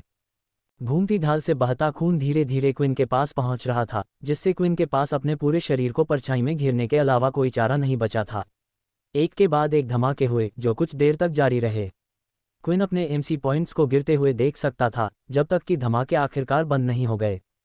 उन्होंने एक रक्त अर्धचंद्राकार किक मारी, जिसका लक्ष्य सीधा प्राइमा था, जो पुनः आगे की ओर भागा था, लेकिन 12वें नेता की गति के कारण वह बच निकलने में सफल रहा। अरे, वो तो ब्राइस से भी तेज है और मेरे पास उसे रोकने के लिए मेरी परछाई भी नहीं है। लगता है एक साथ एक से ज्यादा लीडर्स से मुकाबला करना नामुमकिन है। अब कोई छाया न होने तथा अपने सामने वाले नेता पर खून से वार करने में असमर्थ, क्विन को समझ नहीं आ रहा था कि क्या करे। जैसे ही वह फर्श पर गिरा, उसने चट्टानों को हवा में उठाने के लिए जमीन पर पूरी ताकत से मुक्का मारा, जिससे चारों ओर मलबा उड़ने लगा। उसने इस उम्मीद में दांव लगाया कि शायद वह उनसे आमने सामने लड़ सके, या कम से कम उनकी चेतना में एक दरार पैदा कर सके ताकि वह इस बार भाग सके। वह परछाई के साथ भागने के बारे में भी सोच रहा था, क्योंकि उसकी जान खतरे में थी, लेकिन उसे डर था कि नेता उसका पीछा करने की कोशिश करेंगे। समय समाप्त हो रहा था, इसलिए क्विन घटनास्थल से जाने के लिए तैयार हो रही थी, चाहे वह नेट की छाया के माध्यम से हो या अन्य किसी के माध्यम से। उस इलाके से निकलने से पहले उसे अपने पैर में चुभन महसूस हुई, और जिस हुनर का वो इस्तेमाल करने की कोशिश कर रहा था, वो नाकाम हो गया। उसने साई को बुलाने की कितनी भी कोशिश की, वो नाकाम रहा। क्या इसका उस लड़की नेता की सुई से कुछ लेना देना है? क्विन ने सोचा। सुजैन की एक सुई उसे लग गई थी। नेता पीछे बहुत दूर था, लेकिन इसका मतलब यह नहीं था कि वह बस इंतजार कर रही थी। उसने वार करने के लिए सही मौके का इंतजार किया था, और जल्द ही क्विन ने महसूस किया कि जिन का खून उसके चेहरे की ओर आ रहा है, और एक बड़ा धमाका हुआ। उसका शरीर फटेहाल गुड़िया की तरह बिखर गया था, और उसका स्वास्थ्य खतरनाक रूप से खराब हो गया था। 5100 HP। रक्त बैंक सक्रिय। अफसोस, ये बेकार था उसके दूसरे जीवन के साथ भी। अगर क्विन पूरी ताकत से काम करता तो शायद बात अलग होती, लेकिन इसकी शिकायत करने से उसे कोई फायदा नहीं होता। अब वह अपनी छाया क्षमता का भी इस्तेमाल नहीं कर सकता था। ठीक होने के बीच में ही डेविड ने आकर उसे जमीन पर पटक दिया, जिससे क्विन की हालत इतनी खराब हो गई कि ब्लड बैंक के ठीक होने तक उसकी हालत लगभग न के बराबर रह गई। वह जमीन पर पड़ा रहा, और अब और प्रतिरोध करने की ताकत नहीं बची थी। अपनी आखिरी ताकत से उसने ऊपर देखा और पाया कि लापता नेताओं के आने के साथ ही उम्मीद की आखिरी किरण भी खत्म हो गई थी। कम से कम उनमें से अधिकांश। लगता है सिंडी ने जो कहा वह सच था। क्विन सचमुच ड्वाइट को मारने की योजना बना रहा था, और आपकी लड़ाई को देखते हुए ऐसा लगता है कि वह पहले ही सफल हो चुका है। जिल ने घटनास्थल पर प्रवेश करते हुए कहा। 8वें नेता जिल के साथ 5वें नेता सनी और 13वें नेता ली भी थे। क्विन, तुमने मुझे बहुत मुश्किल में डाल दिया है। ली ने अफसोस जताया। हमें अभी भी नहीं पता कि फैक्स कहाँ है, और अब ऐसा लग रहा है कि किसी और के गुनाह के लिए तुम्हें फंसा दिया गया है। उसे 10वें नेता के लिए कुछ न कर पाने का अफसोस था, लेकिन जब तक उन्हें पता नहीं चल जाता कि असली अपराधी कौन है, तब तक दूसरे नेताओं के खिलाफ जाने से उसकी भी वही हालत हो जाएगी जो क्विन की थी। काइल अभी भी अपने कंधे पर लगे घाव को सहला रहा था जो उसे क्विन से मिला था, और अन्य लोग अब उसे पसीना बहाते हुए देख सकते थे। उसे क्या हुआ है? सनी ने पूछा। ये तब हुआ जब 10वें ने उस पर अपने दस्ताने से हमला किया। सुजैन ने जवाब दिया। लगता है उसे जहर दे दिया गया है। काइल, तुम्हें परी के खून से जहर दिया गया है। इसे निकालने के लिए अपने रक्त नियंत्रण का इस्तेमाल करो, सुजैन ने आदेश दिया। ये सुनकर अभी भी लगभग बेहोश क्विन को आश्चर्य हुआ कि जिल को कैसे पता चला कि यह परी का खून है। एक पुराने पिशाच होने के नाते ब्रायस को इसके बारे में पता होना स्वाभाविक था, हालांकि वह भी ज्यादातर अनुमान ही लगा रहा था। फिर भी जिल ने जैसे ही इसे बताया, वह किसी तरह आश्वस्त लग रही थी। जब आप खून निकालेंगे तो हमें उसे सबूत के तौर पर रखना होगा, जिल ने आगे कहा। लगता है हमें जो जानकारी मिली थी वो सही थी। सूचना? कैसी सूचना? क्विन ने सुनने की पूरी कोशिश की, लेकिन उसकी बची हुई ताकत उसे बेहोश होने से बचाने के लिए काफ़ी नहीं थी। क्विन जमीन पर पड़ा था, तभी सुजैन ने झट से उसके पूरे शरीर पर लाल सुइयां फेंक दी। अजीब बात यह थी कि इनसे उसे कोई नुकसान नहीं पहुंचा, न ही उसकी ताकत कम हुई, जिससे उसे हैरानी हुई कि आखिर ये सुइयां उसके साथ क्या कर रही हैं। डेविड, अपने पैर को खून से सना हुआ, क्विन के सिर पर जोर से वार करने को तैयार था। जिन उसे रोकने के लिए दौड़ना चाहता था, लेकिन वह बहुत दूर था। रुको, मुकामहल से चिल्लाया। वह अब लड़ नहीं सकता। सबसे ज्यादा संदिग्ध वही है, लेकिन अभी तक इसकी पुष्टि नहीं हुई है। सही यही होगा कि उसे अंदर लाया जाए। ड्वाइट के चले जाने के बाद भी हम सब कुछ सही तरीके से करेंगे, खासकर ऐसे समय में जब कोई राजा नहीं है। ये शब्द सुनकर तथा मुका के साथ झगड़ा न करना चाहते हुए डेविड ने अपना पैर पीछे खींच लिया, यद्यपि खुले तौर पर अनिच्छा से। मुका फिर क्वीन के पास घुटनों के बल बैठ गया और उसकी आंखों में देखने लगा। क्वीन ऐसा लग रहा था जैसे उसमें अभी भी दम बाकी है, वो अभी जाने के लिए तैयार नहीं था। वो इन सब लोगों को हराना चाहता था और मुका ये देख सकता था। कृपया हम पर गुस्सा मत होइए। मैं आपसे वादा करता हूं कि हम आपके साथ हैं और मैं इसकी तह तक पहुंचूंगा।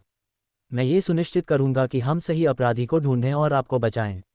मैं आपसे बस इतना कह रहा हूं कि आप हम पर भरोसा करें। और माफ़ करना, क्वीन। मुका ने क्वीन के सिर के पीछे जोरदार प्रहार कर उसे बेहोश कर दिया। खोज विफल। फैक्स को बचाना उनकी कल्पना से कहीं ज़्यादा आसान था। ये कहना मुश्किल था कि ऐसा इसलिए था क्योंकि लियो और सिल्वर दुश्मनों के मुकाबले दूसरे दर्जे पर थे, या सुरक्षा व्यवस्था कड़ी थी, क्योंकि उन्हें शायद अंदाज़ा भी नहीं था कि कोई वैम्पायर बस्ती से इतनी दूर फैक्स को ढूंढ पाएगा। बहरहाल सिल्वर जिम्मेदार पिशाच का पर्दाफाश करने ही वाली थी, और वह भी एक शूरवीर।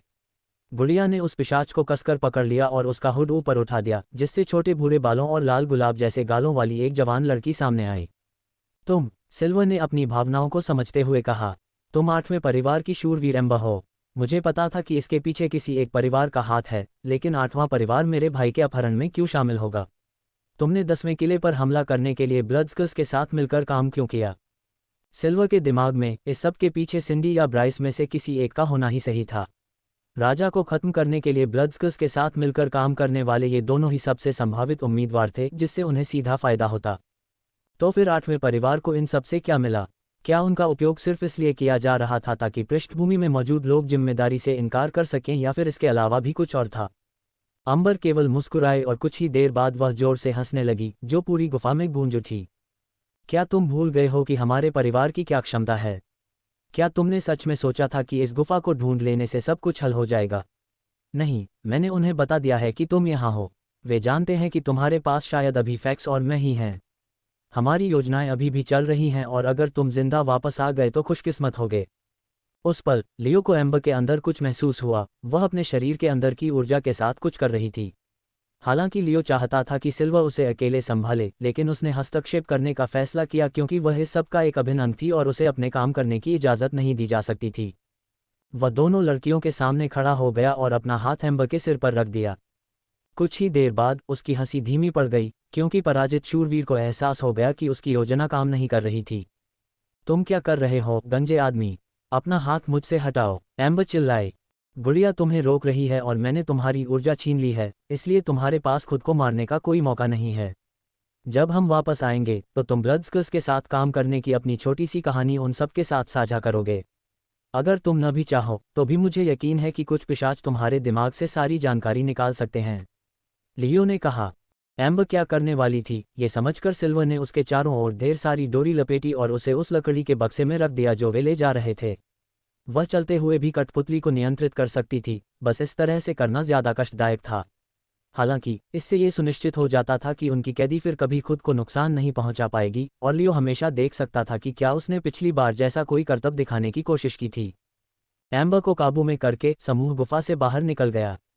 उन्हें अपने विचारों को इकट्ठा करने के लिए कुछ सेकंड चाहिए थे। फैक्स अपनी कलाई के आसपास के हिस्से को रगड़ रहा था, क्योंकि बार बार खुद को छुड़ाने की कोशिशों से कलाई लाल और दर्द कर रही थी। क्या ये सच है? सिल्वर ने उसके पास आकर पूछा। क्या तुम सबको और सब कुछ भूल गए हो? जब फैक्स ने सिल्वर की आंखों में देखा तो उसे अंदाज़ा हो गया कि वह इस विचार से दुखी है। वह समझ गया कि वह इस व्यक्ति के लिए बहुत मायने रखता होगा, इसलिए उसे बहुत बुरा लगा कि ऐसा हुआ। हाँ, मुझे माफ़ करना। मुझे यकीन है कि आप सभी महान लोग हैं। आखिरकार आपने मुझे बचाने के लिए अपनी जान जोखिम में डाल दी, लेकिन मैं सचमुच सब कुछ भूल गया था। फैक्स ने जवाब दिया। अपने सिर के ऊपरी हिस्से को सहलाते हुए फैक्स के चेहरे पर मुस्कान आ गई, लेकिन साथ ही उसने तुरंत ये भी सुनिश्चित किया कि उसके बाल सही जगह पर हों। ये सब कुछ स्वाभाविक लग रहा था, मानो उन दोनों ने पहले भी ऐसा कई बार किया हो। चिंता मत करो, हम तुम्हारी यादें वापस ला देंगे, सिल्वर ने धीरे से कहा। वह खुश थी कि कम से कम कुछ चीज़ें वैसी ही रहीं जब वह वापस केंद्र की ओर चल पड़ी, जहां बाकी सभी लोग थे। मैं तुमसे झूठ नहीं बोलूंगा, हालात थोड़े खराब लग रहे हैं, सिल्वर ने कहा। मैंने कभी नहीं सोचा था कि 8वीं नेता जिल ब्लड्सकर्स के साथ मिलकर काम करेगी। आमतौर पर अगर मुझे अपने पिता या किसी और से संपर्क करना होता तो मैं उसके जरिए ही अनुरोध करता, लेकिन अभी यह नामुमकिन है। मतलब, हमें उसे अपने साथ वापस लाना होगा, नेट ने निष्कर्ष निकाला। क्या हमें क्विन को सूचित करने की कोशिश नहीं करनी चाहिए? बाकी लोगों ने सिर हिलाया और सोचा कि यही सबसे समझदारी भरा कदम होगा, लेकिन जब उन्होंने उसे फ़ोन करने की कोशिश की तो पिछली बार की तरह कोई जवाब नहीं आया। फिर भी यह एक ज़रूरी खबर थी जो उन्हें तुरंत बतानी थी। 10वें परिवार को 8वें परिवार से सावधान रहना था, इसलिए उन्होंने महल से संपर्क करने का फैसला किया। जब वे पॉल के पास पहुंचे तो उसने उन्हें एक बुरी खबर सुनाई। वे ये सुनकर स्तब्ध रह गए कि क्विन को पकड़ लिया गया है और उस पर हत्यारा होने का आरोप लगाया जा रहा है, खासकर जब पीड़ित शाही शूरवीर ड्वाइट था। क्विन को इसलिए पकड़ लिया गया क्योंकि उन्हें लगता है कि उसने उस महत्वपूर्ण व्यक्ति को मार डाला है। नेट ने ये शब्द दोहराए क्योंकि उसे अभी भी विश्वास नहीं हो रहा था। लगता है एम्बर ने क्विन को फंसाने के बारे में झूठ नहीं बोला।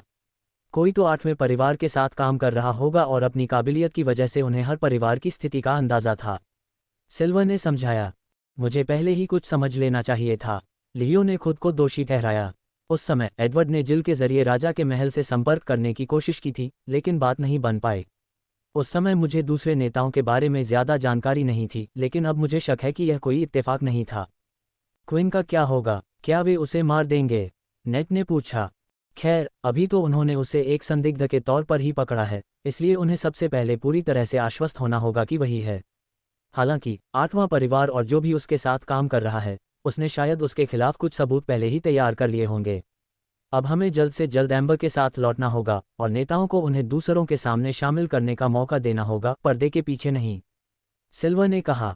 हालांकि फैक्स को नहीं पता था कि क्या हो रहा है, लेकिन सभी के चेहरों को देखकर लग रहा था कि यह बहुत जरूरी है और वे सभी क्विन के बारे में ऐसे बात कर रहे थे जैसे वह कोई महत्वपूर्ण व्यक्ति हो। उसी ने मुझे बचाने के लिए ये सब भेजा था और अब वो मुसीबत में है। मुझे नहीं पता तुम कौन हो, लेकिन मैं तुम्हारा एहसान चुकाऊंगा। समूह चल पड़ा और हैम अपने झुमके वाले रूप में लौट आया। हैम बाकियों से धीमा था और उन्हें बस उसके मार्गदर्शन की ज़रूरत थी, क्योंकि उन्हें वापसी का रास्ता पता होने के बाद वे उस रास्ते से गुजर चुके थे, इसलिए उन्हें पहले से कहीं ज़्यादा तेज़ होना पड़ा। नेट अपनी परछाई का उपयोग करते हुए दूसरों से पहले वापस जाने में सक्षम था, लेकिन उन्होंने पहले ही उन्हें सूचित कर दिया था कि 8वां नेता हर चीज़ के पीछे था, इसलिए उसे वापस जाने की कोई आवश्यकता नहीं थी जब तक कि वह एम्बर के साथ ऐसा न कर सके।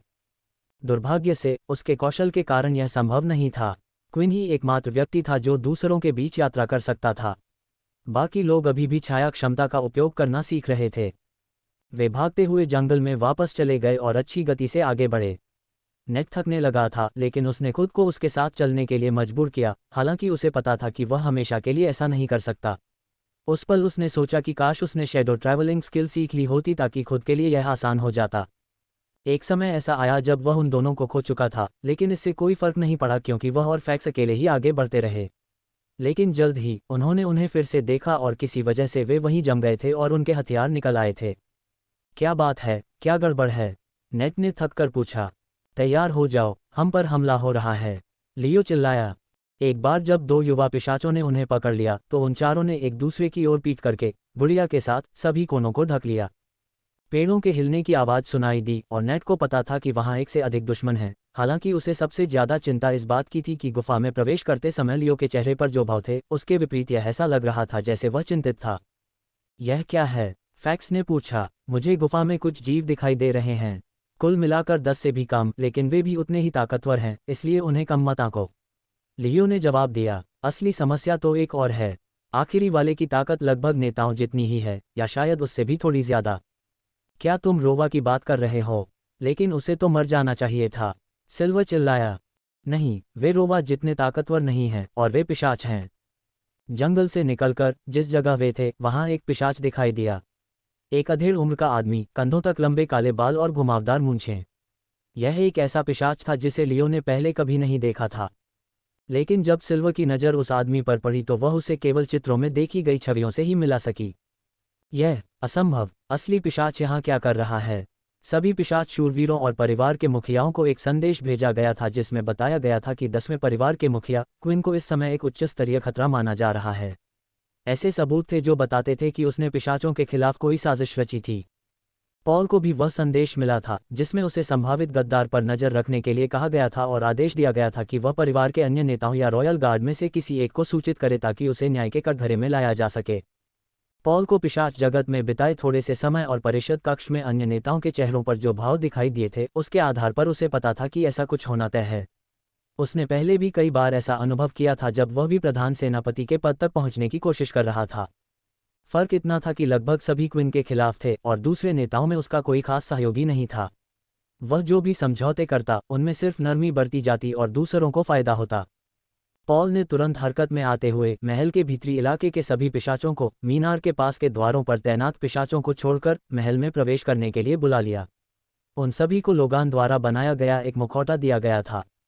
हालांकि क्विन मुखौटों को अपने करीबी लोगों तक ही सीमित रखना चाहता था, लेकिन अब स्थिति पहले से बिल्कुल अलग थी। कम से कम पॉल को तो पता था कि वह अपने लोगों पर भरोसा कर सकता है, खासकर उन 10 लोगों पर जो एक वैम्पायर नाइट के रूप में उसके सीधे नियंत्रण में थे, जिसका नेतृत्व उसकी दूसरी कमान वाली एशले कर रही थी, जो सामूहिक परिवर्तन के दौरान सबसे पहले स्वेच्छा से आगे आई थी।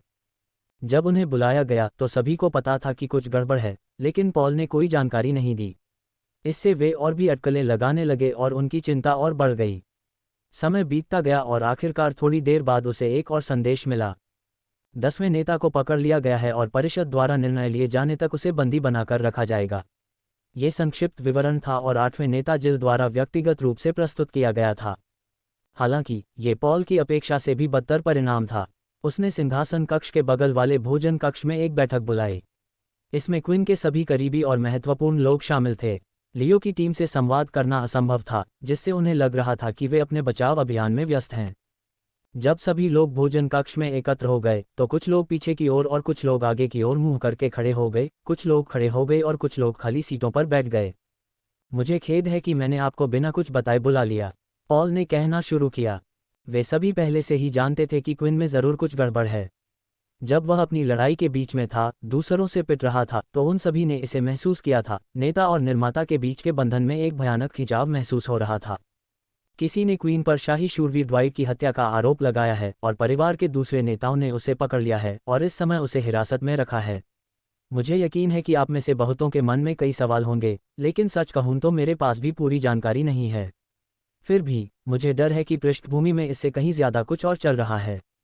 मास्टरमाइंड का क्विन को यूं ही पकड़वाना कोई तुक नहीं बनता। अगर उन्हें उसका वोट चाहिए होता तो वे ऐसा कई तरीकों से कर सकते थे।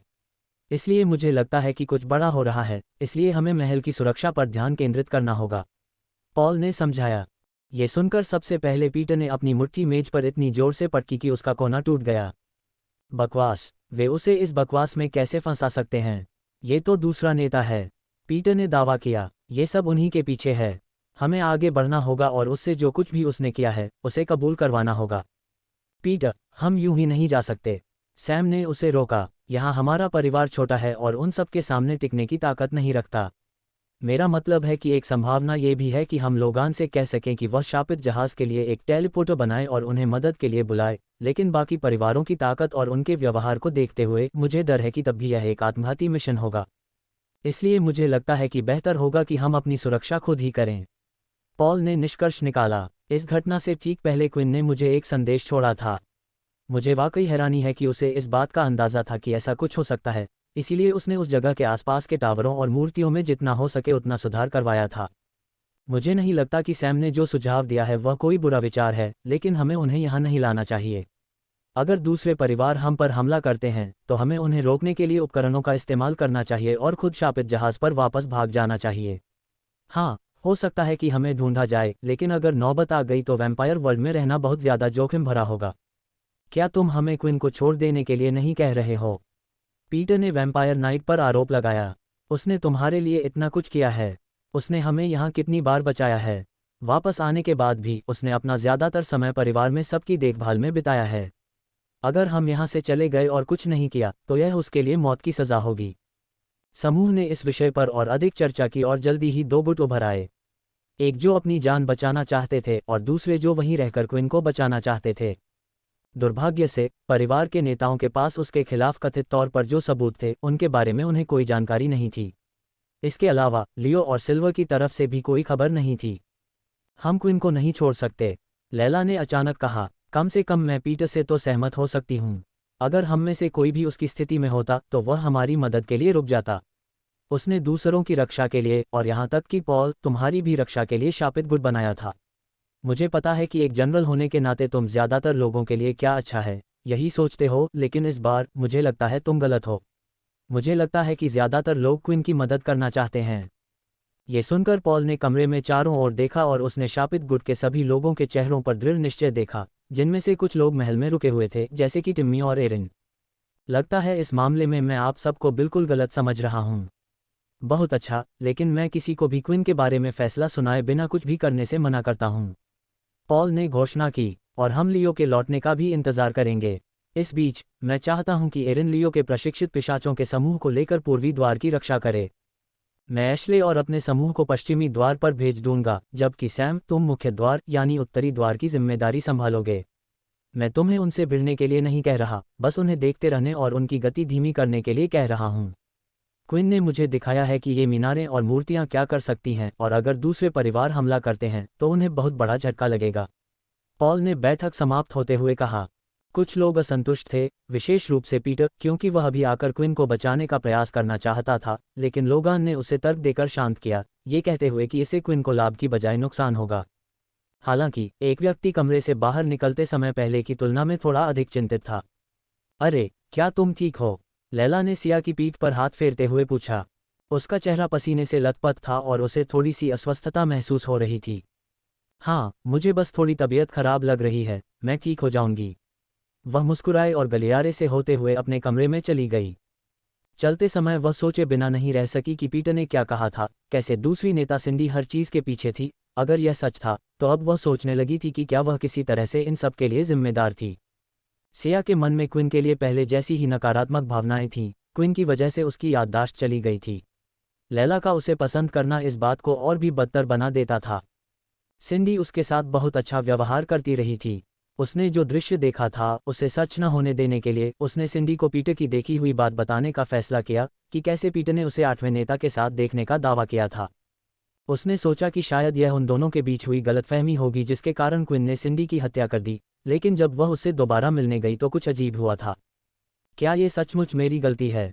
अनजान सिया ने कुछ ऐसा किया था जिससे सिंडी को पता चल गया कि क्विन के पास कोई और नहीं बल्कि रक्त परी नामक कोई चीज़ है, जो 10वें परिवार के लिए एक फिसलन भरे रास्ते की शुरुआत होगी। अंधेरा था, लेकिन इस ग्रह पर हमेशा अंधेरा ही रहता है। बस इस बार क्विन को पता चल गया कि उसकी आंखों की रोशनी बदलने की वजह से वह एक बिल्कुल अंधेरे कमरे में था। आमतौर पर यहाँ वहाँ क्रिस्टल से चलने वाली कुछ रोशनियाँ होती थीं, लेकिन इस जगह पर नहीं। चाहे वो कहीं भी हो, तो अंत में यही परिणाम होगा। क्विन ने मन ही मन सोचा। उसने अपने हाथ हिलाने की कोशिश की, लेकिन 1 इंच भी नहीं हिल सका, और यही हाल उसके पैरों का भी था। बिना किसी रोशनी के भी क्विन अपनी पिशाच जैसी नज़र की वजह से देख सकता था, और उसे साफ दिख रहा था कि वह किसी कोठरी में है। उसके हाथ पैर बेड़ियों से बंधे हुए थे। उसके सामने एक दरवाज़ा था जिस पर खास गोलाकार ताले लगे थे। क्विन चाहता तो भी ताले तक नहीं पहुंच सकता था। उसके हाथ पैर ही नहीं बल्कि पैर भी बंधे हुए थे और वे दीवार से सटे हुए थे। वहां कोई जंजीर नहीं थी, उसके अंग फैले हुए थे और वह हिलने में असमर्थ था। क्या तुमने देखा कि मेरे साथ क्या हुआ जब मैं तुम्हारी पिटाई के बाद? बदकिस्मती से नहीं। जब तुम बेहोश हो जाते हो तो ऐसा लगता है कि मैं भी बेहोश हो जाऊंगा। हालांकि मैं एक अच्छा अंदाज़ा लगा सकता हूँ। क्या तुम्हें राजा के महल के नीचे याद है? वहाँ कुछ खास तरह के लोगों के लिए खास कोठरी थी जिनकी सुरक्षा 9वें परिवार के लोग करते थे। मेरा अंदाज़ा है कि यही वह जगह है जहाँ फैक्स को रखा गया था। यानी वे तुम्हारे साथ कुछ करने से पहले एक मुकदमे का इंतज़ार कर रहे हैं। अच्छा, लगता है अब यहाँ से निकलने का समय आ गया है, क्विन ने आत्मविश्वास से कहा और अपनी ताकत और क्यूई का इस्तेमाल करके ताले तोड़ने की कोशिश की। हालांकि ये बेकार था। उसने सोचा कि शायद यही बात हो। उनके पास कुछ तो होना ही चाहिए जो कम से कम नेताओं को तो रोक सके, है ना? तो अगला कदम क्विन के लिए अपनी परछाई को बुलाने की कोशिश करना था, और शायद वह इस तरह यहाँ से निकल सके। क्या ये काम नहीं कर रहा है? क्विन ने घबराहट में कहा। अंततः उसे एहसास हुआ कि वह सचमुच यहाँ फंस गया है। मैं तुम्हें बताने ही वाला था, पर मुझे लगा कि तुम खुद कोशिश तो करोगी। क्या तुम्हें याद है सुजन, जब उसने तुम पर वो सुइयां फेंकी थीं? वो कोई साधारण सुइयां नहीं थीं। ये उसकी काबिलियत पर आधारित थीं। ये उसी तरह काम करती हैं जैसे तुम्हारे स्कूल में नाथेन का बबल काम करता था, हालांकि थोड़ा अलग। आपके शरीर पर लगने वाली हर सुई एक निश्चित समय के लिए आपकी क्षमता को सीमित कर देती है। यह इस बात पर भी निर्भर करता है कि सुई आपके शरीर पर कहाँ लगी है। मुझे नहीं पता कि वह एक बार में कितना बना सकती है, क्योंकि यह लीडर की शक्ति पर निर्भर करता है, लेकिन मुझे लगता है कि जब आप सो रहे होते हैं तो वे आप में जितना हो सके उतना डालते हैं। ऐसा नहीं था कि क्वीन यहाँ से निकल जाने की उम्मीद कर रहा था, लेकिन वह कम से कम ये जानना चाहता था कि उसके पास विकल्प तो है। अब वह बस दीवार पर खड़ा सोच रहा था कि क्या हुआ था और आगे क्या होगा। जल्द ही ताले के खुलने की आवाज़ सुनाई दी। क्विन को अभी भी याद नहीं था कि वह वहाँ कितनी देर से था, लेकिन जागने के कुछ ही देर बाद उसे एहसास हुआ कि कोई मेहमान आने वाला है। हालांकि जब वह व्यक्ति अंदर आया तो क्विन को केवल एक हुड वाली आकृति दिखाई दी, जिसने एक जोकर का मुखौटा भी पहना हुआ था और उसके पूरे चेहरे पर एक दुखी मुस्कान छाई हुई थी। वाह, एक उदास जोकर मुझे खुश करने आया है, क्विन ने कहा। क्या ये कोई खास पिशाच अनुष्ठान है जो कैदियों के साथ किया जाता है? सावधान क्विन, हमारे पास ऐसी कोई चीज़ नहीं है। ये व्यक्ति स्पष्ट रूप से किसी कारण से अपनी पहचान छिपा रहा है, विंसेंट ने चेतावनी दी। ऐसा भी लग रहा था कि जोकर ने कोई प्रतिक्रिया नहीं दी, बल्कि क्विन की ओर बढ़ते हुए उसने अपनी पीठ के पीछे पहने हुए केप से एक बड़ी सी सिरिंज निकाली। शुक्रिया क्विन, आवाज़ बोली, जो उनके पहने हुए मुखौटे के कारण साफ तौर पर बदल गई थी। क्विन को अंदाज़ा नहीं हो रहा था कि यह कौन है। मेरे लिए सीधे तुमसे खून पाने का कोई रास्ता ढूंढना मुश्किल था। मैं महल पर धावा बोलने की सोच रहा था, लेकिन अब तुम्हें यहाँ इस हालत में देखकर कोई ज़रूरत नहीं है। वह व्यक्ति आगे बढ़ा और उसने सिरिंज को क्विन की कोहनी के दूसरी ओर स्थित नस में डाला और ट्यूब धीरे धीरे भर गई। इस मुखौटे के पीछे छिपने की क्या ज़रूरत है? क्विन ने कहा, मुझे पहले से ही अंदाज़ा है कि तुम कौन हो। क्या सिंडी हो? क्विन फिर से बोलने से पहले रुका। शायद मुका या कोई और नेता। क्विन बोलता रहा, एक के बाद एक नाम लेता रहा। उसे उम्मीद थी कि कोई प्रतिक्रिया होगी या दिल की धड़कन बदलेगी, लेकिन कोई प्रतिक्रिया नहीं हुई। जब सिरिंज भर गई तो जोकर चला गया। क्विन, शायद मैं और तुम एक ही चीज़ चाहते हैं। दरवाज़ा बंद होने से पहले उन्होंने कहा। यह सब क्या था? उन्होंने मेरा खून क्यों लिया? क्विन ने सोचा। ज़रा सोचो, विंसेंट ने जवाब दिया। किसी नेता के खून से क्या किया जा सकता है? मेरे दिमाग में दो बातें आती हैं। वे उस खून का इस्तेमाल उस व्यक्ति को जगाने के लिए कर सकते हैं जिसे हमेशा के लिए सुला दिया गया है, और दूसरा, उस खून का इस्तेमाल उस अनुष्ठान को खोलने के लिए कर सकते हैं जो राजा की रक्त पुस्तिका पर लिखा है। इनमें से कोई भी बात अच्छी नहीं लगती। और हाल ही में किसकी मृत्यु हुई है जिसने ऐसी किताब छिपाई थी? क्विन को आखिरकार विंसेंट की बात समझ आ गई। ड्वाइट को सिर्फ क्विन को फंसाने के लिए नहीं मारा गया था, बल्कि उसकी हत्या उस किताब को पाने के लिए भी की गई थी जो उसने छिपा रखी थी। लेकिन क्या उन्हें सभी नेताओं का खून नहीं चाहिए? कोई नेता दूसरों को पता चले बिना ऐसा कैसे कर सकता है? तभी उसके दिमाग में कुछ कौंधा। अब तुम भी मेरी तरह सोच रहे होगे, ज़रूरी नहीं कि खून खुद नेताओं का ही हो। हालांकि जो लोग किसी नेता के खून से बने हैं वे उतने शुद्ध नहीं होते। किसी नेता के खून का सीधा असर ही काफ़ी है। और यही बात बताती है कि उस बार उन्होंने फैक्स और काज को क्यों चुना था। क्विन ने जवाब दिया, लेकिन मुझे समझ नहीं आ रहा, अगर सिंडी होती तो मेरे वोट से वह वैसे भी राजा बन जाती। उसे किताब तो मिल ही जाती। अंतिम कुछ हिस्सों को समझने की कोशिश करते समय दरवाज़ा फिर से खुलता हुआ दिखाई दिया और क्विन को आश्चर्य हुआ कि क्या जोकर किसी और चीज़ के लिए वापस आया था, लेकिन इसके बजाय दो अन्य नेता अंदर चले गए थे। जिन और मुका दोनों। क्विन, हालांकि पहले उनके खिलाफ कुछ भी नहीं था, लेकिन उसे यह पसंद नहीं आया कि पिशाचों ने उसके साथ कैसा व्यवहार किया, सिर्फ इसलिए कि वह एक संदिग्ध था। वे कम से कम उसकी बेगुनाही के लिए लड़ सकते थे। मुझे पता है क्विन, तुम हमसे नाराज़ हो, मुका ने उसके चेहरे के भाव पढ़ते हुए कहा। लेकिन यकीन मानो, मैं और जिन ड्वाइट को मारने वाले तुम ही हो, इस बात पर यकीन नहीं करते। इसीलिए हम तुमसे मिलने आए हैं। बदकिस्मती से हमारी जांच रुक गई है, इसलिए हम सोच रहे थे कि क्या तुम अपनी तरफ से कोई जानकारी दे सकते हो। हालांकि क्विन उन्हें कुछ भी बताना नहीं चाहता था, लेकिन जब वे उसकी मदद करने की कोशिश कर रहे थे तो ऐसा न करना बेवकूफ़ी होती। उसे यकीन था कि इसके पीछे जो भी है वह सब कुछ क्विन को पहले से ही जानता होगा, किसी न किसी तरह। फिलहाल जोकर के साथ अभी जो हुआ और जो उसने समझ लिया है वह उन्हें तब बताएगा जब उसे पता चल जाएगा कि वह क्या चाहता है। सबसे पहले उनके पास क्या सबूत है कि मैंने ड्वाइट को मारा? तुमने मुझे उस समय अपने साथ कमरे में देखा था, और इस तथ्य को देखते हुए कि तुमने मुझे आज़ाद नहीं किया है, मुझे लगता है कि सबूत मुझे ही हत्यारा दिखाते हैं। क्विन ने पूछा। जिन और मुका दोनों ने जवाब देने से पहले एक दूसरे को देखा। तुम्हारे बारे में एक चेतावनी जारी की गई थी कि हो सकता है कि तुम अपने महल में एक रक्तपरी को छिपा रहे हो। इसी वजह से तुम्हें हाई अलर्ट पर रखा गया था। जब ड्वाइट मारा गया था तब हमें ज़्यादा यकीन नहीं था, लेकिन जांच पड़ताल से पता चला कि उसे पहले परी के खून से जहर दिया गया था। मुका ने समझाया। इस तरह तुम, मतलब वे उस पर काबू पा सके। फिर जब हमने तुमसे तुम्हारा जानवरों वाला सामान लिया तो पता चला कि वे परी के खून से बने थे, और इसी खून ने काइल को घायल किया था। जिन ने कहा, मुझे डर है कि सबूत आपके खिलाफ बहुत अधिक हैं। ये जानकर क्विन को लड़ाई के बाद हुई एक बात याद आई। जिल परी के खून के बारे में चिल्लाई थी, क्या इसकी वजह यही थी? लेकिन उन्हें एलेक्स के बारे में कैसे पता चला? कास को भी नहीं पता था कि एलेक्स क्या है। तो क्या आपके पास कहने को कुछ है? जिन ने पूछा। क्विन ने गहरी सांस ली और नीचे कुछ न कर पाने के बावजूद उसने बस उन दोनों से अच्छी तरह बात की कि उसे क्या पता चला है। उसने उन दोनों को सारी बातें बताईं, जिसमें उस जोकर से उसकी मुलाकात भी शामिल थी जो अभी अभी हुई थी, और उनके चेहरों के भाव बता रहे थे कि उन्हें उसकी कही बात पर यकीन नहीं हो रहा था। तो तुम्हें लगता है कि वो सिंडी है? जिन ने पूछा। मुझे इस बात पर यकीन करना बहुत मुश्किल लग रहा है। तुम्हारे वोट से तो वो वैसे भी रानी बन जाती और किताब भी मिल जाती। इसका कोई मतलब नहीं है। तो फिर आपको मेरी बात पर यकीन करने की ज़रूरत नहीं है, लेकिन जो मैंने पाया है उस पर यकीन कीजिए, क्विन ने कहा। मेरे बिना भी वोट 6-6 से बराबरी पर हैं। मुझे नहीं पता कि वह मेरे खून का क्या करने वाली है, लेकिन अगर जिल, जो मुझे लगता है कि सिंडी के साथ काम कर रही है, पाला बदलकर सिंडी को वोट देती है, तो इसका मतलब है कि उसकी जीत होगी, और मुझे लगता है कि यह बहुत बड़ा संयोग है। अगर ऐसा हुआ तो मैं चाहता हूं कि तुम दोनों मुझ पर एक एहसान करो। यही एक काम है जो तुम कर सकते हो। क्विन ने इस योजना पर अपनी आशा जताते हुए कहा। 10वें महल के अंदर हर कोई काफी तनाव में था। वे सब किसी अनहोनी का इंतजार कर रहे थे। क्विन के नेता होने के कारण उन्हें डर था कि कहीं दूसरे परिवारों के लोग जल्द ही जांच शुरू न कर दें, या शायद कुछ और भी बुरा।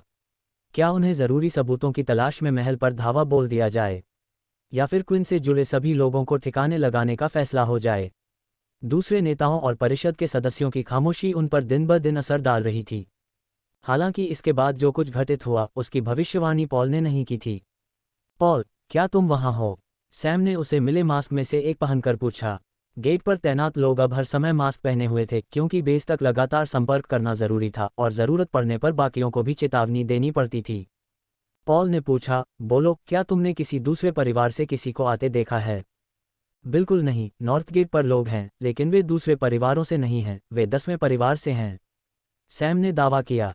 10वें भीतरी किले के द्वार के ठीक बाहर पुलिंग क्षेत्र से आए पिशाच खड़े थे। उनके शरीर पर चोट के निशान दिख रहे थे, कुछ कमजोर दिख रहे थे और कुछ थोड़े भूखे लग रहे थे, क्योंकि उन्हें जो खून दिया जाना था वह निकाल लिया गया था। क्विन के पकड़े जाने के बाद उसके बारे में कुछ खबरें फैलने लगीं। क्विन ने सिंडी के साथ जो सौदा पहले किया था वह टूट गया और बाकी लोग 10वें परिवार के लोगों के साथ फिर से भेदभाव करने लगे, लेकिन इस बार यह बड़े पैमाने पर था। उन्हें नेताओं के साथ हुए सौदे का पता चल गया था, और अब जब उन्हें 10वें नेता के शक का पता चला तो मामला और बिगड़ गया। पहले भी ऐसा अक्सर होता था और इनमें से कुछ समस्याओं से लियो को खुद निपटना पड़ता था। वह पूलिंग एरिया में जाता था और 10वें परिवार को नुकसान पहुंचाने वालों को सजा देकर अपनी ताकत दिखाता था, बेशक, लेकिन पॉल इस समय ऐसा नहीं कर सकता था। हमें क्या करना चाहिए? क्या हमें उन्हें अंदर लाना चाहिए? वे काफ़ी घायल लग रहे हैं, उन्हें महल में लाने की ज़रूरत नहीं है, लेकिन कम से कम उन्हें अंदर तो लाया ही जा सकता है। उनकी दलीलें और कारण असली लग रहे हैं, सैम ने समझाया। हालांकि पॉल ने जल्दी से हाँ नहीं कहा। पूल एरिया से उन लोगों को अंदर आने देना जो वास्तव में परिवार के प्रति वफादार नहीं थे, अच्छा विचार नहीं था। अगर हमला होता तो वे पाला बदल लेते या फिर पहले से ही दूसरे पक्ष के लिए काम कर रहे होते। इस समय पॉल किसी भी हमले से बचने के लिए टावरों और अन्य सुरक्षा व्यवस्थाओं पर निर्भर था। ये उपकरण उन्हें केवल बाहर से ही सुरक्षा प्रदान करते थे। अंदर से हमला करना मुश्किल होता। क्या उन्हें वापस भेजना सही था? लियो और क्विन के दूर होने के कारण यह फैसला पॉल को ही करना था। उन्हें इलाज के लिए अंदर ले आओ। अगर उन्हें खून की ज़रूरत है तो उन्हें दो, जिन्हें इसकी सबसे ज़्यादा ज़रूरत है। हम 10वें परिवार के सदस्यों को खून चूसने वाले नहीं बनने दे सकते, इससे हालात और बिगड़ जाएंगे। दरवाज़ों के सबसे नज़दीकी घरों को अपना अड्डा बना लो। जब वे सब ठीक हो जाएं, तो उन्हें वापस भेज दो और उन्हें वापस पूलिंग एरिया में जाने को कह दो।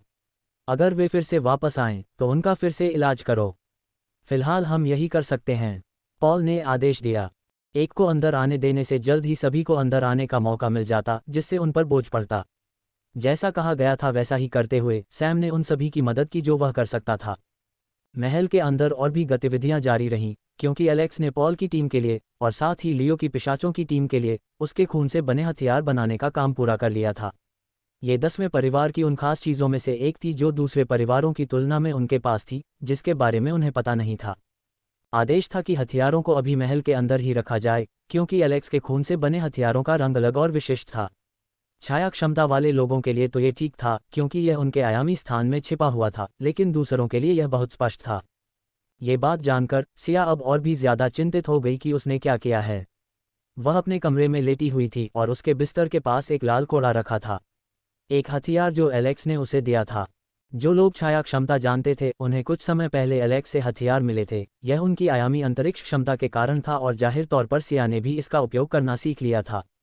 हालांकि अपनी याददाश्त खोने के बाद वह ये भी भूल गई थी कि छाया क्षमता का इस्तेमाल कैसे किया जाता है और उसे ये भी नहीं पता था कि उन्हें अपने हथियार छिपाने होते हैं। सिंडी से मिलने के बाद उसने उसे बताया कि उसने लैला से पीटर के बारे में क्या सीखा था। सिंडी ने कुछ देखने की गुजारिश की थी, वह कोड़ा जो वह अपनी कमर पर लटकाए हुए थी। उस खास लाल रंग में कुछ ऐसा था जो उसे बुला रहा था और उसकी नज़र उस पर पड़ गई थी। पहले तो सिंडी ने अनुमान लगाया कि यह कोई रक्त हथियार हो सकता है और उसे आश्चर्य हुआ कि क्विन पिशाचों को मारे बिना दूसरों को रक्त हथियार कैसे दे सकता है, लेकिन थोड़ा परीक्षण करने के बाद और यहाँ तक कि इसे अपनी त्वचा पर रगड़ने के बाद उसने अपने शरीर में एक तीव्र दर्द महसूस किया और उसे तुरंत पता चल गया कि यह क्या था। बाद में जब सिया वापस लौटी और उसने उन हथियारों के बारे में थोड़ा और जाना, तभी उसे एहसास हुआ कि उन्हें गुप्त रखना ही था। बेशक बाद में सामान्य जिज्ञासा और कुछ सवाल पूछने के बाद उसे पता चला कि एलेक्स उनसे थोड़ा अलग था। उसने सिर्फ मेरे हथियार को देखा और मैंने उसे वही बताया जो लैला ने मुझसे कहा था। इसमें तुम्हारी कोई गलती नहीं है और सिंडी के साथ भी यही हो सकता है। हो सकता है कि उसी ने दूसरे नेताओं को यह संदेश दिया हो और उन्होंने ही उस जानकारी पर अमल किया हो, उसने खुद से कहा। लेकिन वह जानती थी कि यह सच नहीं है। सालों की ट्रेनिंग और लोगों को समझने की कला सीखने के बाद दूसरी बार सिंडी से मिलने पर उसे कुछ अजीब सा महसूस हुआ। उसे पता नहीं क्यों, लेकिन जब से उसने सिंडी को अपनी मौत की खबर दी थी तब से वह अजीब सा व्यवहार करने लगी थी। उसने तय कर लिया था कि अब वह सिंडी से नहीं मिलेगी और न ही 10वें परिवार की करतूतों के बारे में बताएगी जैसा वह पहले करती रही है। यहाँ आने के बाद से महल में सभी ने उसके साथ अच्छा व्यवहार किया है, और अगर सिंडी इन लोगों को नुकसान पहुंचाने की योजना बना रही थी तो सिया ऐसा नहीं चाहती थी। हो सकता है कि उसे क्विन नापसंद हो, लेकिन इतना भी नहीं कि बाकी सबको भी सजा मिले। उसे बस यही डर था कि शायद अब बहुत देर हो चुकी होगी। कुछ दिन बीतते गए और 10वें परिवार से और भी लोग महल में आने लगे। उन्हें इलाज करवाने वालों के बारे में पता चल गया था और यह बात फैलने लगी, लेकिन पॉल किसी को भी अंदर न आने देने पर अड़ा था। अगर लोग नहीं माने तो जल्द ही उसे खुद को ही नुकसान पहुंचाना पड़ सकता था। लेकिन फिर एक हफ्ता बीत गया और यही वो समय था जब राजा के वोट से फैसला होना था। क्विन का क्या होगा इस बारे में अभी तक कोई फैसला नहीं हुआ था और बाकी लोग जानते थे कि उनके रिश्ते की वजह से वह अभी भी जिंदा है। भोजन कक्ष के अंदर पॉल ने 10वें परिवार के महत्वपूर्ण व्यक्तियों को एकत्रित करने के लिए एक और बैठक बुलाई थी। मुझे आखिरकार स्थिति की जानकारी मिल गई है। आज पिशाच परिषद की बैठक होगी जिसमें 10वें परिवार का कोई भी सदस्य शामिल नहीं होगा, पॉल ने कहा। क्विन के साथ जो हुआ उसे लेकर वे आगे नहीं बढ़ पाए हैं क्योंकि उन्हें पहले एक नया राजा या रानी चुनना है। तो आज मतदान होगा और जब राजा या रानी का चयन हो जाएगा तब क्विन का मुकदमा अंततः होगा। कमरे में चारों ओर चिंता के भाव थे क्योंकि वे जानते थे कि पिशाच राजा या रानी कौन बनेगा इस पर निर्भर करते हुए क्विन का भाग्य तय हो सकता था। आमतौर पर पिशाचों की बस्ती अपने रोजमर्रा के कामों में व्यस्त पिशाचों से भरी रहती थी, बाजार में काम करते, कलाकृतियां बनाते वगैरह। लेकिन आज का दिन एक खास दिन था। पिशाचों के लिए ये लगभग सार्वजनिक अवकाश जैसा था क्योंकि वे अपने घरों में इस घोषणा का इंतजार कर रहे थे कि अगला ताज किसे पहनाया जाएगा। सभी नेता पिशाच परिषद कक्ष में प्रवेश कर चुके थे और अपने अपने पिशाच शूरवीरों के साथ अपनी अपनी जगह पर बैठ चुके थे। हालांकि कमरे में थोड़ा अजीब सा लग रहा था क्योंकि पिछली बार की तुलना में यह ज्यादा खाली था। ये सब कुछ खाली सीटों और कमरे में लोगों की अनुपस्थिति की वजह से हुआ। अंत में 14वीं सीट जहां मुख्य दंडक के साथ बैठा जाता, हालांकि वह सीट सालों से खाली थी। 10वीं सीट जो हाल ही में अपने असली नेता के रूप में भरी गई थी, आज वहां 10वीं सीट के पिशाच शूरवीरों में से कोई भी नहीं था और अंत में राजा की सीट 2 पिशाच शूरवीरों के साथ। इसके अलावा ब्रायस अपने साथ केवल एक नेता लाया था और ली के लिए भी यही स्थिति थी। ये दृश्य और प्रदर्शन देखकर पिशाचों को लगा कि इस पीढ़ी में उनकी शक्ति कमजोर हो गई है और उसे वापस लाने के लिए कुछ करना जरूरी है। सबको संबोधित करने के लिए खड़ा हुआ कोई और नहीं बल्कि ब्रायस ही था। जब शाही शूरवीर दूर होते थे तो वह अक्सर कर्तव्यों का ध्यान रखते थे और अतीत में जब राजा लंबे समय तक कमजोर और दुर्बल रहते थे तो वे कुछ समय से ब्रायस को ये काम करते हुए देखते थे। और यदि एक चीज थी जिसके बारे में ब्रायस को बहुत जानकारी थी तो वह थे नियम। यही कारण था कि किसी को भी उनके निर्णय से कोई समस्या नहीं थी। सबसे पहले सबको समझाना है कि आज हम यहाँ क्या करने आए हैं, ब्रायस ने अपनी छड़ी जमीन पर रखते हुए कहा। बाकी पिशाचों ने यह देखा कि उसके साथ सिर्फ एक शूरवीर था और काज मौजूद नहीं था। ब्रायस के लिए यह पहली बार था। पिछली बार किए गए नामांकन के आधार पर अगले राजा बनने की दौड़ में केवल 2 ही हैं, मैं प्रथम परिवार का नेता और सिंडी द्वितीय परिवार की नेता। अगर कोई अभी खुद को नामांकित नहीं करना चाहता या किसी और को जिसे वे अधिक उपयुक्त समझते हैं तो कृपया अभी बोलें। एक पल के लिए सन्नाटा छा गया और कमरे में चारों ओर अजीब सी नजरें दौड़ गईं। मुका और जिन दोनों की तरफ से दो दो आवाज़ें आईं जो एक दूसरे को ऐसे देख रहे थे जैसे कुछ करने को तैयार हों, और मानो उनके मन में क्विन की योजना चल रही हो, लेकिन उनकी तरफ से कुछ भी नहीं बोला गया। अच्छा, ब्रायस ने बेत ज़मीन पर पटकते हुए कहा। अब 10वें नेता के साथ जो स्थिति है उसके कारण हम इस बात पर सहमत हुए हैं कि 10वां परिवार वोट नहीं दे पाएगा। आखिरकार हमें नहीं पता कि वह या उसके साथी इस पूरे झमेले में कितने शामिल हैं, इसलिए हमें यहाँ मौजूद सभी नेताओं के साथ वोट करना होगा। अगर पिछली बार की तरह फिर से बराबरी हो जाती है तो हम सब जानते हैं कि क्या होगा, लेकिन मुझे उम्मीद है कि बातचीत के जरिए हम सही नेता चुन पाएंगे, ब्रायस ने समझाया। इसके अलावा एक बार राजा या रानी का चयन हो जाने पर वे अपने शाही शूरवीर बनने के लिए 2 नेताओं को चुनने के लिए स्वतंत्र होते हैं। वे नेता पद को अस्वीकार या स्वीकार करने का विकल्प चुन सकते हैं, लेकिन यदि कोई और स्वयंसेवक नहीं है तो राजा का अंतिम निर्णय होगा। या रानी, सिंडी ने बहुत साहस के साथ बीच में ही टोक दिया, क्योंकि ब्रायस भाषण दे रहा था, लेकिन वह आत्मविश्वास से भरी और निडर लग रही थी। फिर भी ब्रायस ने सिंडी को 1-2 बार घूरने के अलावा कुछ भी कहे बिना अपनी बात जारी रखी। शाही शूरवीरों के चयन के बाद आपको एक समय चुनना होगा ताकि सभी को पता चल सके कि आपका नेता कौन होगा। मुझे उम्मीद है कि सभी ने अपना अगला नेता पहले से ही तैयार कर लिया होगा। क्या होगा? ब्रायस ने कमरे में चारों ओर देखते हुए पूछा। यही एक और कारण था कि उन्हें 1 हफ्ता दिया गया था। इस वजह से कुछ किलों को कुछ चीज़ें तैयार करनी थीं, ताकि अगर उन्हें शाही शूरवीर चुना गया तो वे तैयार रहें। नए राजा के साथ नई पीढ़ी का समय आ गया था, और अगर कुछ सरदारों ने एक नया नेता चुनने और खुद ही चिर निद्रा में चले जाने का फैसला कर लिया तो इसमें कोई आश्चर्य की बात नहीं होगी। हालांकि शायद इन सरदारों के समूह के साथ ऐसा न हो, क्योंकि वे सभी पहले से कहीं ज़्यादा जिद्दी लग रहे थे। आश्चर्य की बात यह थी कि एक नेता ने अपना हाथ उठाया था और वह नेता 13वें नेता ली थे। ब्रायस ने सिर हिलाकर यह दर्शाया कि उसे अपनी बारी बोलने की अनुमति है। मैं एक अनुरोध करना चाहता हूँ। हालांकि मुझे यकीन है कि मुझे शाही शूरवीर के रूप में नहीं चुना जाएगा, क्योंकि मैं अगले राजा या रानी बनने के किसी भी दावेदार के करीब नहीं हूँ। मैं अपने अगले उत्तराधिकारी को तैयार नहीं कर पाया। जैसा कि आप सभी जानते हैं, जिसे मैं अपना स्थान लेना चाहता था वह अब नहीं ले सकता, लेकिन मुझे लगता है कि मेरे पास एक उम्मीदवार है जो इस समय उस पद को लेने में सक्षम नहीं है। मैं चाहता हूं कि सिल्वर मेरा स्थान नेता के रूप में ले और आप उसकी पिशाच शूरवीर होने की उपाधि को हटा दे ताकि मैं ये कर सकूं। बाकी लोग इस अनुरोध पर दंग रह गए, इसलिए नहीं कि यह अनुरोध अनुचित था, बल्कि इसलिए कि यह किस परिवार से आया था। 13वें परिवार का मुखिया हमेशा से एक पुरुष ही होता था। ये परंपरा थी और ली भी उसके साथ इस परंपरा का पालन करना चाहता था, लेकिन अब उसने इसे बदलने का अनुरोध किया था। मुझे नहीं लगता कि कोई समस्या होगी, लेकिन मुझे लगता है कि हमें नई परिषद के गठन के बाद उसके निर्णय का इंतजार करना होगा। अगर वे सहमत हो जाते हैं तो सिल्वर से पिशाच शूरवीर की उपाधि छीन ली जाएगी और फिर आप जिसे चाहें अपने उत्तराधिकारी के रूप में नामित करने के लिए स्वतंत्र हैं। ये शब्द सुनकर ली के चेहरे पर एक हल्की सी मुस्कान आ गई। वह अपने परिवार में की गई हर गलती को सुधारने के लिए तैयार था। हालांकि जल्द ही उसकी मुस्कान गायब हो गई, क्योंकि उसे चिंता हो रही थी कि सिल्वर क्या कर रहा है। साथ ही ये कदम उसकी रक्षा के लिए उठाया गया था। अब जब उसने अपने इरादे साफ कर दिए थे तो अगर कोई सिल्वर को नुकसान पहुंचाने की कोशिश करता तो यह और भी बड़ी बात होती। अगर यह सब हो गया है तो मेरा मानना है कि हमें मतदान शुरू कर देना चाहिए, ब्रायस ने कहा। मुझे उम्मीद है कि आपने इस बारे में अच्छी तरह सोच लिया होगा कि अगला सर्वश्रेष्ठ नेता कौन होगा। सबसे पहले मेरे पक्ष में जो लोग हैं, ब्रायस कैन पहले नेता बने, कृपया अपना हाथ उठाएं।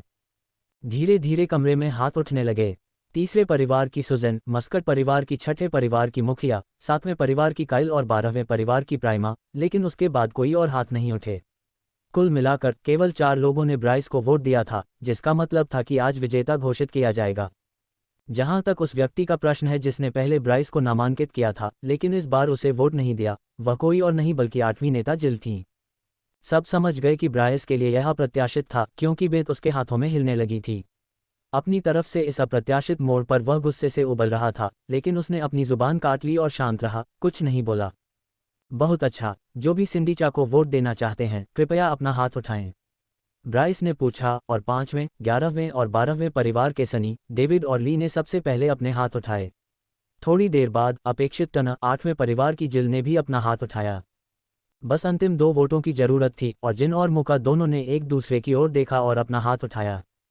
लगता है क्विन का अनुमान सही था, जिन ने सोचा। मैं सच में ऐसा नहीं करना चाहता, लेकिन अभी के लिए जब तक हमें सच्चाई का पता नहीं चल जाता तब तक सब ठीक रहेगा। हम तुम्हारी योजना का इस्तेमाल करेंगे, क्विन, मुका ने सोचा। मैंने, नौवें नेता और चौथे नेता जिन ने ये निर्णय लिया है कि हम ब्राइस को अगला पिशाच राजा बनाने के लिए वोट देना चाहेंगे, मोका ने जोर से कहा। बाकी नेता मुड़े और दोनों की तरफ देखा। उन्हें जरा भी अंदाजा नहीं था कि यह सब योजनाबद्ध है और लगभग सभी के लिए यह एक अप्रत्याशित मोड़ था। जिल के चेहरे पर बहुत गुस्सा था क्योंकि उसका पहला अंगूठा भींचा हुआ था, लेकिन सिंडी ने जल्दी से उसे देखा और उसे शांत किया। वोटों के परिवर्तन के साथ अंततः ये निर्णय हो गया कि प्रथम नेता ब्राइस ही अगला पिशाच राजा बनेगा और दूसरा पक्ष इसे रोकने के लिए कुछ भी नहीं कर सकता था।